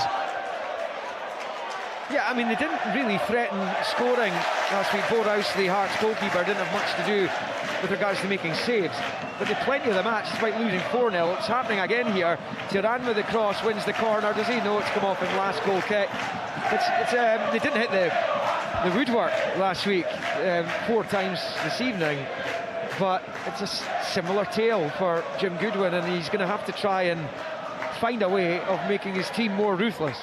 Yeah, you don't want that mindset creeping in. You don't want a team that's getting beat 3 and 4 every week, and regardless of how good you're playing, you're arguably judged on your results, and you need to find a way to stop conceding and start scoring goals, and they're so close. I think that's the frustrating thing. There's maybe just a player or two or just a tweak missing that gets Dundee United going to that next level, but they'll be disappointed to go from a 4-0 and a 3-0 back-to-back. But as we touched on, it's 2 completely different performances. I only caught the highlights of the Hearts game, and I don't think there was a shot from United. There might have been one. Whereas they've been one off the line in the match, but generally speaking, Bo Rouse, the Hearts keeper, didn't really have much to do. Whereas in this game, they've very much been in it. Yeah. They've blocked the goalie, they've hit the woodwork, and just unfortunate that they've not managed to convert it. And here comes Celtic again. Nygren goes for goal. What a finish from Benjamin Nygren! All these new arrivals, but it's their main man from last season and top scorer from last season who arches it home into the right corner. Past Walton, slides onto his knees, arms outstretched in front of the shed, which is clad in green and white. And suddenly it's Dundee United 0, Celtic 4. He's at it again, isn't he? You know, he cut that one absolutely beautiful. He was given the space, lovely little touch from Bauer in the middle of the pitch, set him up, but just... he's so hungry for goals. You know, just give him the ball inside the box. He just opens up, takes 2 touches, and then just rifles in past the goalkeeper, who had no chance whatsoever. It probably sums up Dundee United's game, that goal. They don't do too much wrong. Yeah, they lose possession, but they've got men behind the ball. They're locked on. They don't give him half a yard, and that's all he needs, just to guide that ball on the inside of the left-hand post. And yeah, Jim Goodwin needing to make changes. Now probably to try and stop it getting any worse. They're in danger of this turning into a rout if it not already is, and they don't deserve it, because it's not been a game where they've been overrun or they've been outplayed. Celtic have been clinical. They've had that bit of quality that you would expect from Celtic, but Dundee United hugely disappointed to be 4-0 down. Well, I mean, that's the problem. Celtic will keep going. Changes for United: Jesse Mitsoko, Daniel Benny in the new signing, another one of the new signings. Abdullah Yoro will come on. Off comes Rose. As Jim Goodwin makes the changes he was going to make them before the 4th one went in. He must be crestfallen down there. Of course, the League Cup and the Scottish Cup represent opportunities for clubs like United to get their hands on silverware. This one's going to be snuffed out, so they've only really got the Scottish Cup left. They can try and make an impact in the league, of course, but this Celtic team look like they're going to take some stopping this season. And that's the danger of meeting Celtic so early in the Cup. You asked earlier if you'd rather meet them in the final or this early, and I think it is. You'd rather meet them in the final, because you can beat them in a one-off, and there'll be times when you put Celtic out of Cup and then you hit another team on form, or you hit a Rangers or somebody else who are expecting to win it. So you want to avoid them as long as possible, and you hope that if you do find them in the final, and it's a day like St Mirren caught them, and they managed to just get that one over them and get over the line. So disappointed, but it's the Cup. They've run out of it. They'll dust themselves down, and they can focus on the league now. And they look so close to just finding that right formula. That they've got new players that they're still bedding in. That there's been a huge turnover. Something like 13 players that have been in, and they're still finding a way to play. But this won't help. You don't want to be out there playing and conceding and losing 3 and 4 every week. United have it over on the left with Benny, who, as I said, is just on. But this is a forlorn situation for them right now. As they come driving down the left, it's good challenging back there by Duran. He's more than happy to get his hands dirty, that's for sure. The ball across there by Chubotaru's cut out. Nygren can't control it, but it's ended up being chipped back by Benny to Sinisalo anyway. 4-0 Celtic. And there could be more to come, Pat, because there's still plenty of time for more to come. We've got 25 minutes still to play in this cup tie. Yeah, I'm just looking at Bauer in the middle of the pitch. That's where I stood up, laying beside you, just to make sure you have a good look at him. He's a busy little player in the middle of the pitch. Not unlike Tati, moving around, finding space, getting on the ball, linking up. I just wonder how Tati and McCowan is feeling, actually, when you have a player like who's very similar in many ways, comes into the pitch, and then he gets his opportunity. He was involved in the goal. Lovely little kind of almost back flick to set up Nygren. That's a fantastic goal. Some of the finishing from Celtic's been excellent this evening. As United come down the right with Randall, level the penalty spot, just shifting it in field for Yoro, who gets it back in the near side. Sapsford, Rose, Eskison all coming off just a moment ago. United made the changes. Yoro looking for Benny, left side of the box, and it's going to come right through to Sinisalo, who slides down onto it. Dundee United 0, Celtic 4, here on Sports Sound and BBC Radio Scotland, on 810 medium wave, on digital, and online at bbc.co.uk/Sports Scotland. The second round of the League Cup. And there's a card coming here. Bauer was caught by Yoro. He's just on. He makes his debut. picked up a yellow card within minutes of his maiden appearance in Tangerine. Newgrain's going to come off, and he'll be replaced by McCowan. Trusty's coming off, he'll be replaced by Dane Murray. And we're also seeing James Forrest make his way onto the park. And the final change for Celtic, is it Casper who's coming off? Looks as though it might be Osmond. I'm going to look, it's James Forrest. It's not Osmond. It's not Osmond, sorry. Osmond is on the bench, but it is Forrest, so they'll stick Duran through the middle. And those are the changes, 1-1 for Martin O'Neill. And Casper, who's not got a goal tonight, but he's been very important in that front row, and they obviously are going to want him fit and firing, Pat, for Wednesday night and the following Tuesday. Yeah, I think it's sensible. Get him off, no injuries. Very important player now for Celtic going forward. They postponed their league match next week, as the other European representatives have. Just the one game, and it is back here next Saturday. Sportsound will have full coverage of the first Dundee derby of the season, as United welcome Dundee up the road, or down the road.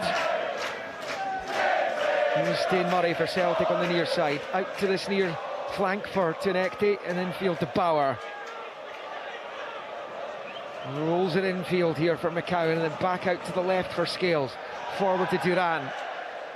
Tunekti comes to help him, but it's still with Duran. And then back it comes to Bauer, who slips as he controls, but he still has it. And back into his own half for Murray. And back to Sinisalo. Final quarter of this cup tie. Celtic looking good for the quarters at 4-0 up. And this must be very difficult for the United players to try and negotiate these final 20-odd minutes. Yeah, different player, Duran, through the middle than the Casper who. He's not the big, strong centre forward, but what he has, he's got pace and he's got decent movement, so it'll be interesting to see how Celtic exploit that.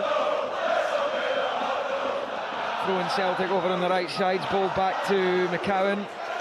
The turn goes back to Carter Vickers, in field it goes to McCowan, former Dundee skipper, as he knocks it back to his keeper. Here's Murray, driving forward up towards the halfway line. Celtic look for more goals. It's forward towards Duran. It's well defended there by Forbes. And it's going to be a free kick for a foul by Duran in the centre circle. And Dundee United tried to take it quickly, but the ref wasn't ready. Looks like it's going to be another Celtic debut in just a moment. Nassim Hassan, the Egypt international, will be on forthwith. United come forward, the ball, and from the right to the edge of the box is mopped up by Murray. Comes off a United boot and out for a throw into Celtic on this near side. They will not sniff at a 4-0, at least a 4-0 victory at Tannadice, will Martin O'Neill, Sean Maloney and co, as Mehdi Mergem comes on for United down below us, Pat, will they? They're very happy with that. Oh yeah, very, very happy. You know, I think this is the big change. This is the big player. Tunekti off. But this is another.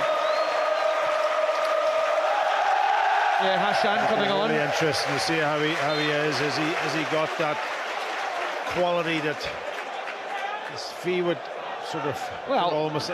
You saw he didn't make too much of an impact at the World Cup. That was primarily due to visa issues. But when he did, it was fairly spectacular, wasn't it, against Argentina, the eventual runners-up and then holders. And set up one of their goals spectacularly. 2-0 up, lost 3-2. And he arrives after a couple of years at Real Oviedo. Previously on the books at Villarreal, he had a loan at Sporting Gijón in amongst that. 6 times capped by Egypt. And another one of Celtic's headline summer signings with Hu, Duran and Bauer. And they're making an impact in the transfer window which they weren't doing 12 months ago, and the price they paid was multiple millions of pounds, and the prestige of the Champions League. But they haven't actually spent that much, because when you consider that they've brought in 22 million for Ingles, you know, when you balance it all out, you know, it's been good business, great Absolutely, business. yeah, no doubt about it. And you know, the list of players that they've actually sold on for money has been 22 million for Arne Engels is incredible business. You know, they were offered, I believe, that from Nottingham Forest. I would have taken it at that point too. I know he's a few injuries and so on. He's young, but he hasn't quite maybe kicked on at Celtic the way that people thought he would be. But when you get that type of money, and he is only young, and he had fantastic delivery. That's the thing. Set pieces, he had a shot on him. You know, and he was a box-to-box player, and he's only going to get better because he's young. I think it's a huge advert for Celtic as well. Bring players in of that quality and then go and sell them for so much more money. It shows Celtic, when they're out there recruiting, that they can go for that calibre of player, and they can sell that as the example. Euro for United goes from distance, bounces off Carter Vickers and flies behind for the corner, with about 17.5 minutes of the 90 to play. When you look United at 0, Celtic 4. Yeah, you look at all the players that they've got money for. It's quite incredible.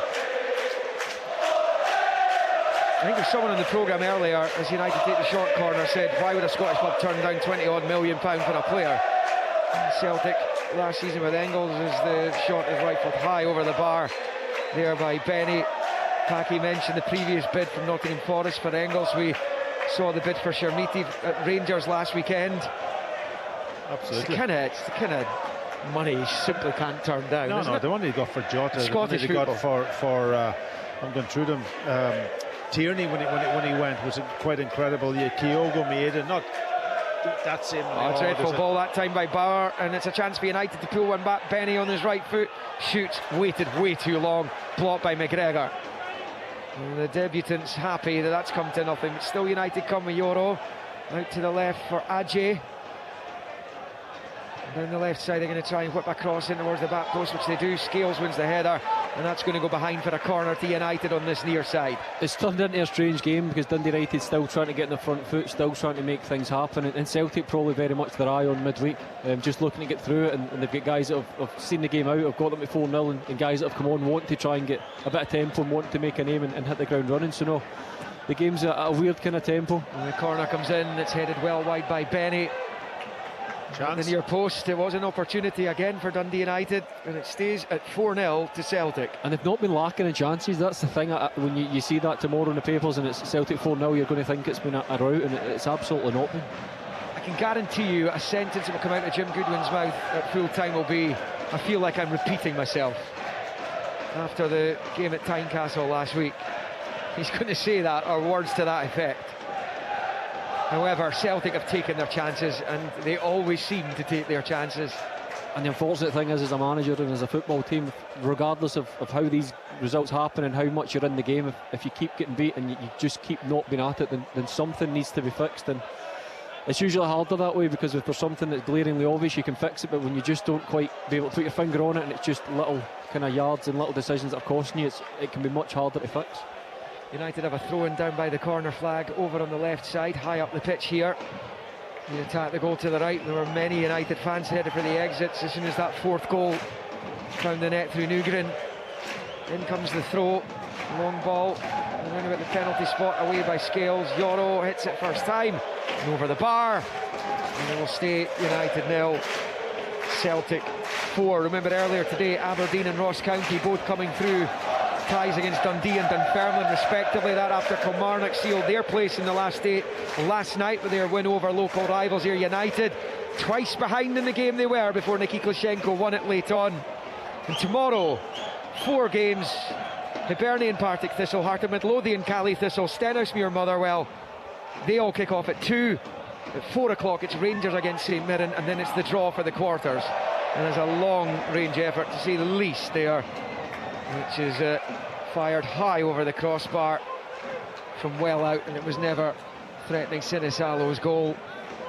And yeah, it was a hit and hope, that one, and it will remain here 4-0 to Celtic. Jim Goodwin just on the sideline there, just trying to galvanise his players and make sure that they keep pushing. They've got a long season ahead of them, and they don't want to give up. They'll try and keep pushing and try and fix whatever's wrong and try and find the goal. They've got a lot to play for. Yeah, they're out the cup, but they've got another 10-15 minutes to play and try and get used to these new players, try and get them bedded in and try and find out what's wrong and fix it ultimately. Yeah, in the small matter of a derby next Saturday, this time next Saturday.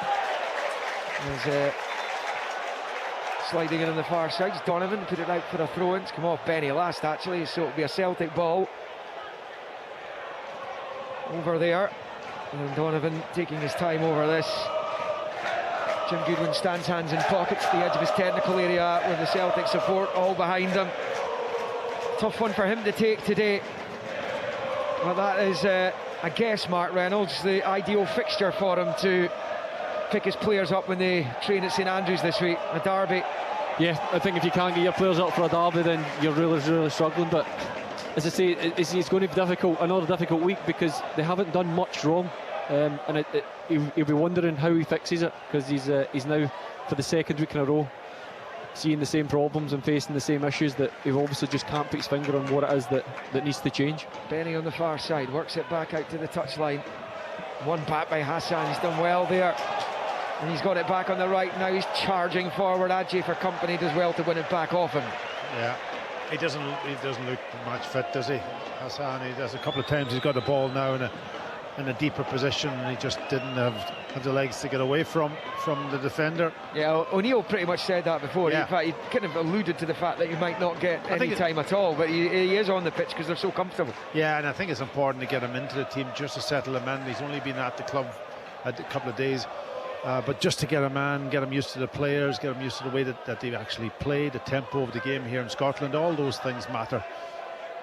And I think that's what Jim Goodwin's trying to get from his players. Celtic are still benefit from this game. They're getting to bring in players, they're getting to give them matches, they're getting to get them sharp and prepared for midweek. Whereas if the game peters out for United, it's the last 10 minutes is kind of a dead duck for them, and there's not much happening. And the only one I can hear shouting from up here is Jim Goodwin, who's lambasting his players to keep going and make something happen.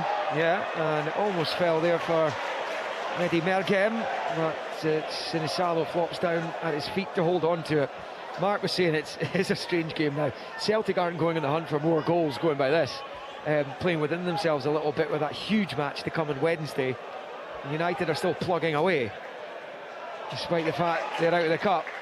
McCowan clips it forward, looking for Durrani's onto it, left side of the penalty area at the byline. Low ball across, will be swept clear by Forbes. And again, can't keep it in play, and it's out for a Celtic throw-in on this near side. I mean, Dundee United 0, Celtic 4. I was just going to say, such is the competitiveness of the squad for Celtic. You've got guys there that have come on as a sub who are trying to catch the manager's eye, who are playing for a shot, or who are wanting to play a bigger part in the Celtic season. So they're out there trying to impress. Yeah, there's guys on just trying to get a bit of fitness and trying to get their sharpness up, but this is an opportunity for Celtic to go or Celtic players to go and show that they should be more involved in what is a very competitive squad now. There's real pressure on them, Pat, isn't there, for those next two games, the two legs of the Champions League playoff? No, I think it's a vital component to their season now to get into the Champions League and win this game. And if they don't, then there'll be criticism again. Even though they've signed the players might have. I think the criticism would be could they have got them in there earlier. Last kit 4 themselves last night against Ried, 4-1 win. The Austrian Bundesliga, and like Celtic, they've been given next weekend off domestically. United have a man down, might require some treatment. It's Chevy, he's spark out, flat in his back. That's the last thing Jim Goodwin needs is injuries. As I said earlier, the other Scottish representatives in action over the next 2 Thursdays in Conference League qualifying, and in Hearts' case, their second legs on the Wednesday. They've had their Premiership matches postponed next weekend to help out with that. They did it last year, didn't help much. Let's hope it's going to help the clubs this term. We saw Celtic out to Kairat, we saw Rangers humbled by Club Brugge, Aberdeen by FCSB, and Hibs went out, albeit narrowly, to Legia Warsaw. So let's hope that the break that they'll have from domestic duty next week will have the desired effect continentally, because the coefficient, as well as their own prospects, have been taking an absolute battering over the last few seasons. And Celtic will have designs, Pat, and Martin O'Neill will have designs. This would be if they get the Champions League, he'll be kind of rubbing his eyes in disbelief that he's going back to the days in his first spell with those memorable European nights against the likes of Barcelona and Benfica and the rest, Juventus, back in his first spell. And they'll have designs on getting through the league phase as they did 2 seasons ago under Brendan Rodgers. Getting in now into the league phase gives you a real opportunity, because you know, if you get there, you've got all these different teams to play, a league format much better than I think than the group stage, where if you lost the first couple of games in the group, you were almost out of it. So I think it's a great format. And Martin, if he can, I think he still needs maybe 1 or 2 players to come in, but getting through that this qualifying round would allow them to even go and spend again and bring in. You do need a bigger, stronger midfielder to come in, help out McGregor in that position also. Well, we're going to have time to debate that while we wait for the post-match interviews to come later. After full time, United have the game back underway after that lengthy stoppage, and they've made a change as well with Pan Kamara replacing Chevy, who was injured there. Here comes Benny, the left side of the box. He arches his back, shoots over the bar. See what he's trying to do there and find that top right corner. He's off target. United have had a few of those this evening, and against efforts on target again is an issue for Dundee United, as it was at Hearts last week. Yes, they've hit the bar twice, the post twice, because that doesn't count as a shot on target. And for this game this evening, once again, 0 shots on target, Mark. They've had 13 goes at goal, none of them have hit target. Yeah, and a few of those have been speculative shots from 20-30 yards out that have went wildly into the stand behind the goal. So no, they'll be disappointed, and I think part of the problem is that they're not converting those chances, or not even at least working the goalkeeper. James Forrest attacking the United box, to his left for Duran, lays it back to McGregor, forward to Scales, left angle of the box, out to Forrest, wide in the left, his cross is cut out behind for the corner of Josh Rollins. 4-0 Celtic, closing stage of the match, 6.5 to play of the 90. Yeah, good play from Celtic there, around the edge of the box, little integrated passing, and then Josh Forrest failed to get the ball into the box when they had 2 or 3 players making good runs, but it was good play. I think that part of the game tonight, Celtic will be very, very happy with. When they did get the ball in the box, they were absolutely clinical, and they look a real threat. Bauer will take the corner between the shed and the fair play Jerry Kerr stand. In comes the corner, Scales tries to flick for goal, it's nodded clear by a United head. McGregor to Bauer, he's going to get it back from McGregor, nice little interchange, and again Bauer to Duran, left side of the box, good slide challenge to get it away from danger by Rollins. United come down the right with Mergem, Duran all over him. Run back well, Celtic continuing to play, but Bauer's giving it away, not for the first time since he's come on. Carter Vickers will take a book in there, that's a cheap one. 4-0 up, midway, beyond the midway point of his own half, but he decided to haul Yoro to the ground and gets a cheap yellow. Yeah, what will please Martin O'Neill on that occasion was when Duran gave the ball away, took 2 or 3 of his midfielders out of play, but he ran back, used his pace, got back and put the challenge in deep in his own half, and that's what you're looking for, that attitude. And you hear the fans reacting to that as well. There was a cheer went up from both sets of supporters in the stands for Celtic, and that's what they expect of their players. That they've got that quality, but they need that work rate defensively as well. Penny for United into Kamara, who'll roll it low out to this right side for Mergem, level with the Celtic 18-yard line. Skips in field, Forrest with a challenge. Mergem turns away from him, faces the Celtic goal, moves it in field for Rollins, but won back by Bauer. The pass in field goes straight to Yoro, and his touch was out of play for a Celtic throw-in on this near side as Celtic march on to the quarter-finals, the final 5 minutes of the 90 here. And Dundee United's torture, and it has been torture for them. Once again, a repeat of last week in Edinburgh. 4-0 Celtic. When's the draw, Liam? Tomorrow after the game at Ibrox. Rangers play St Mirren, that's the last of the second round ties to take place. And as I said earlier, it's an unseeded draw as Kamara finds Yoro at the edge of the Celtic box. Knocked clear though by Carter Vickers up to the halfway line. And then Esselink to the left, it goes to Forbes of the centre circle, forward to Benny. left central position, finds Kamara at the edge of the centre circle. And he's looking for somebody in Tangerine ahead of him, under pressure from Daranis to shift it back to Forbes. Out to that left side, fired forward by Ajay, but given away. And McGregor's onto it, finds McCowan, and Hassan's away to the right if he can find him. He's asking too much, he's overhit the pass. And he goes out for a throw-in on the far side. It's not going to matter though. Dundee United 0, Celtic 4. No, it definitely won't, but I think Dundee United would love to have got a goal back. 13 shots, none of them on target. That's not good stats, to be perfectly honest, but they're getting into good positions. You can't get much closer being on target than hitting the ball twice in the post twice. It is harsh. It officially isn't on target, but Jim Goodwin would look at those as apologies. Absolutely, those efforts were. But no, they're not classed as on target, as United come through with Rollins forward. It's cleared by Murray though at the edge of his box. I think the argument is you've not worked the goalkeeper. You've not forced the save out the goalie. Yeah, you've hit the post in the bar, and it's unfortunate, but these are the little things that United need to start looking at, because if this keeps happening, then it's going to be a long season. Benny for United into the box. They try and pull one back here. It's cleared by Bauer, who's in a good defensive midfield position inside his own box. Goes out to Hassan on the far side. And he's got McCowan ahead of him. Hassan skips infield and goes back to Murray. He'll then take a touch and roll it with the right foot out to Scales on this near side. Up the line for Forrest, beaten to it by Rollins, and out of play it goes. Mergen can keep it in. Celtic have a throw in on this near side, and Liam Scales is going to take it. How do you think he's done at left back, Pat? Yeah, he's done okay. He hasn't played, so he's happy to be in the team. That's not his position. Early on, his passing was a little bit off, but that's rustiness. There's no question about that.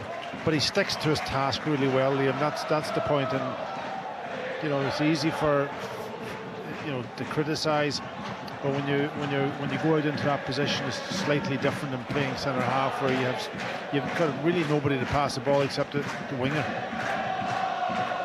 Duran skips away from a couple of challenges, one back by Yoro though. Now it's with Kamara. Benny's on his bike if he can find him. Yoro finds Benny left side, but he's had to turn back, face his own goal to get it under control under pressure from Donovan. And now it's a chance for United with Yoro from Kamara, out wide right Mergem. Left foot chip ball comes in, it's headed away by Murray. And then it ricochets between a couple of players. It breaks for Ajay. His ball forward's cut out, and then he fouls Hassan. Celtic have a free kick as we tick into minute 90 here. It's the subject of Liam Scales at left back. Kieran Tierney rested this evening, which is interesting in the respect that when Tierney was breaking into the Celtic team initially, and it was Ronnie Dyla gave him his debut, but primarily he came to the fore under Brendan Rodgers in his first spell. Rodgers kind of played him every single week and played him for 90 minutes as well, even when Celtic were coasting in matches. And now he's had injury problems, obviously Tierney, since those early days, but he was kind of run into the ground early in his Celtic career. Now he's at this point, he's later in his career obviously. Martin O'Neill taking this opportunity to give him a little bit of a rest, Pat. Yeah, he is, but you know, I laugh at that. You know, a player can't play 90 minutes. You know, there was a time when there was no substitutes, Liam. There was a time when you didn't have a big squad. You normally had a squad of maybe 15, 16 players. You won leagues. You just had to stand there. Now they have big squads and people can't play 90 minutes. From United, Mergem on the midway point of the Celtic half. He's going for goal, and they've hit the woodwork again. What a shot from Mergem with a left peg, swung at it, and it clashes off the angle of the left-hand post and bar and bounces behind for a goal kick. Celtic have scored 4 times, they lead 4-0. Dundee United have hit the woodwork 5 times. It's remarkable, Mark Reynolds. Yeah, technically still not got a shot on target, which will kill Jim Goodwin. No stoppage time. Stephen McLean ends it as Martin O'Neill shakes hands with Jim Goodwin. He once was a youth player at Celtic under. And it's a comfortable passage in the end for O'Neill's men as they go through Dundee United's expense. United performed well, particularly in that first half. They had a lot of the ball in the latter stages, but Celtic were already through. They led through Trusty on 22. That coming after both Eskison and Ajay clattered one off the left-hand post. Trusty opening the scoring in 22 minutes. And Duran scoring his first Celtic goal 2 minutes later to make it 2. And that's the scoreline was at the interval. Sapsford would go on to hit the bar. And almost immediately after that, Tinekti made it 3-0 on the counter-attack. And after it went 3-0, Esselink headed off the crossbar before Benjamin Nygren fired home into the far top right corner to make it 4. And that's where the scoring ended. But as you heard there, Mehdi Mergem, the United sub, had time to clatter one off the junction of post and bar right at the end. United hitting the goal frame no fewer than 5 times tonight. But it's getting the ball over the line and into the net, which counts. As they say in darts, trebles for show, doubles for dough. Well, Celtic were utterly ruthless in front of goal. United didn't take their opportunities when they came around.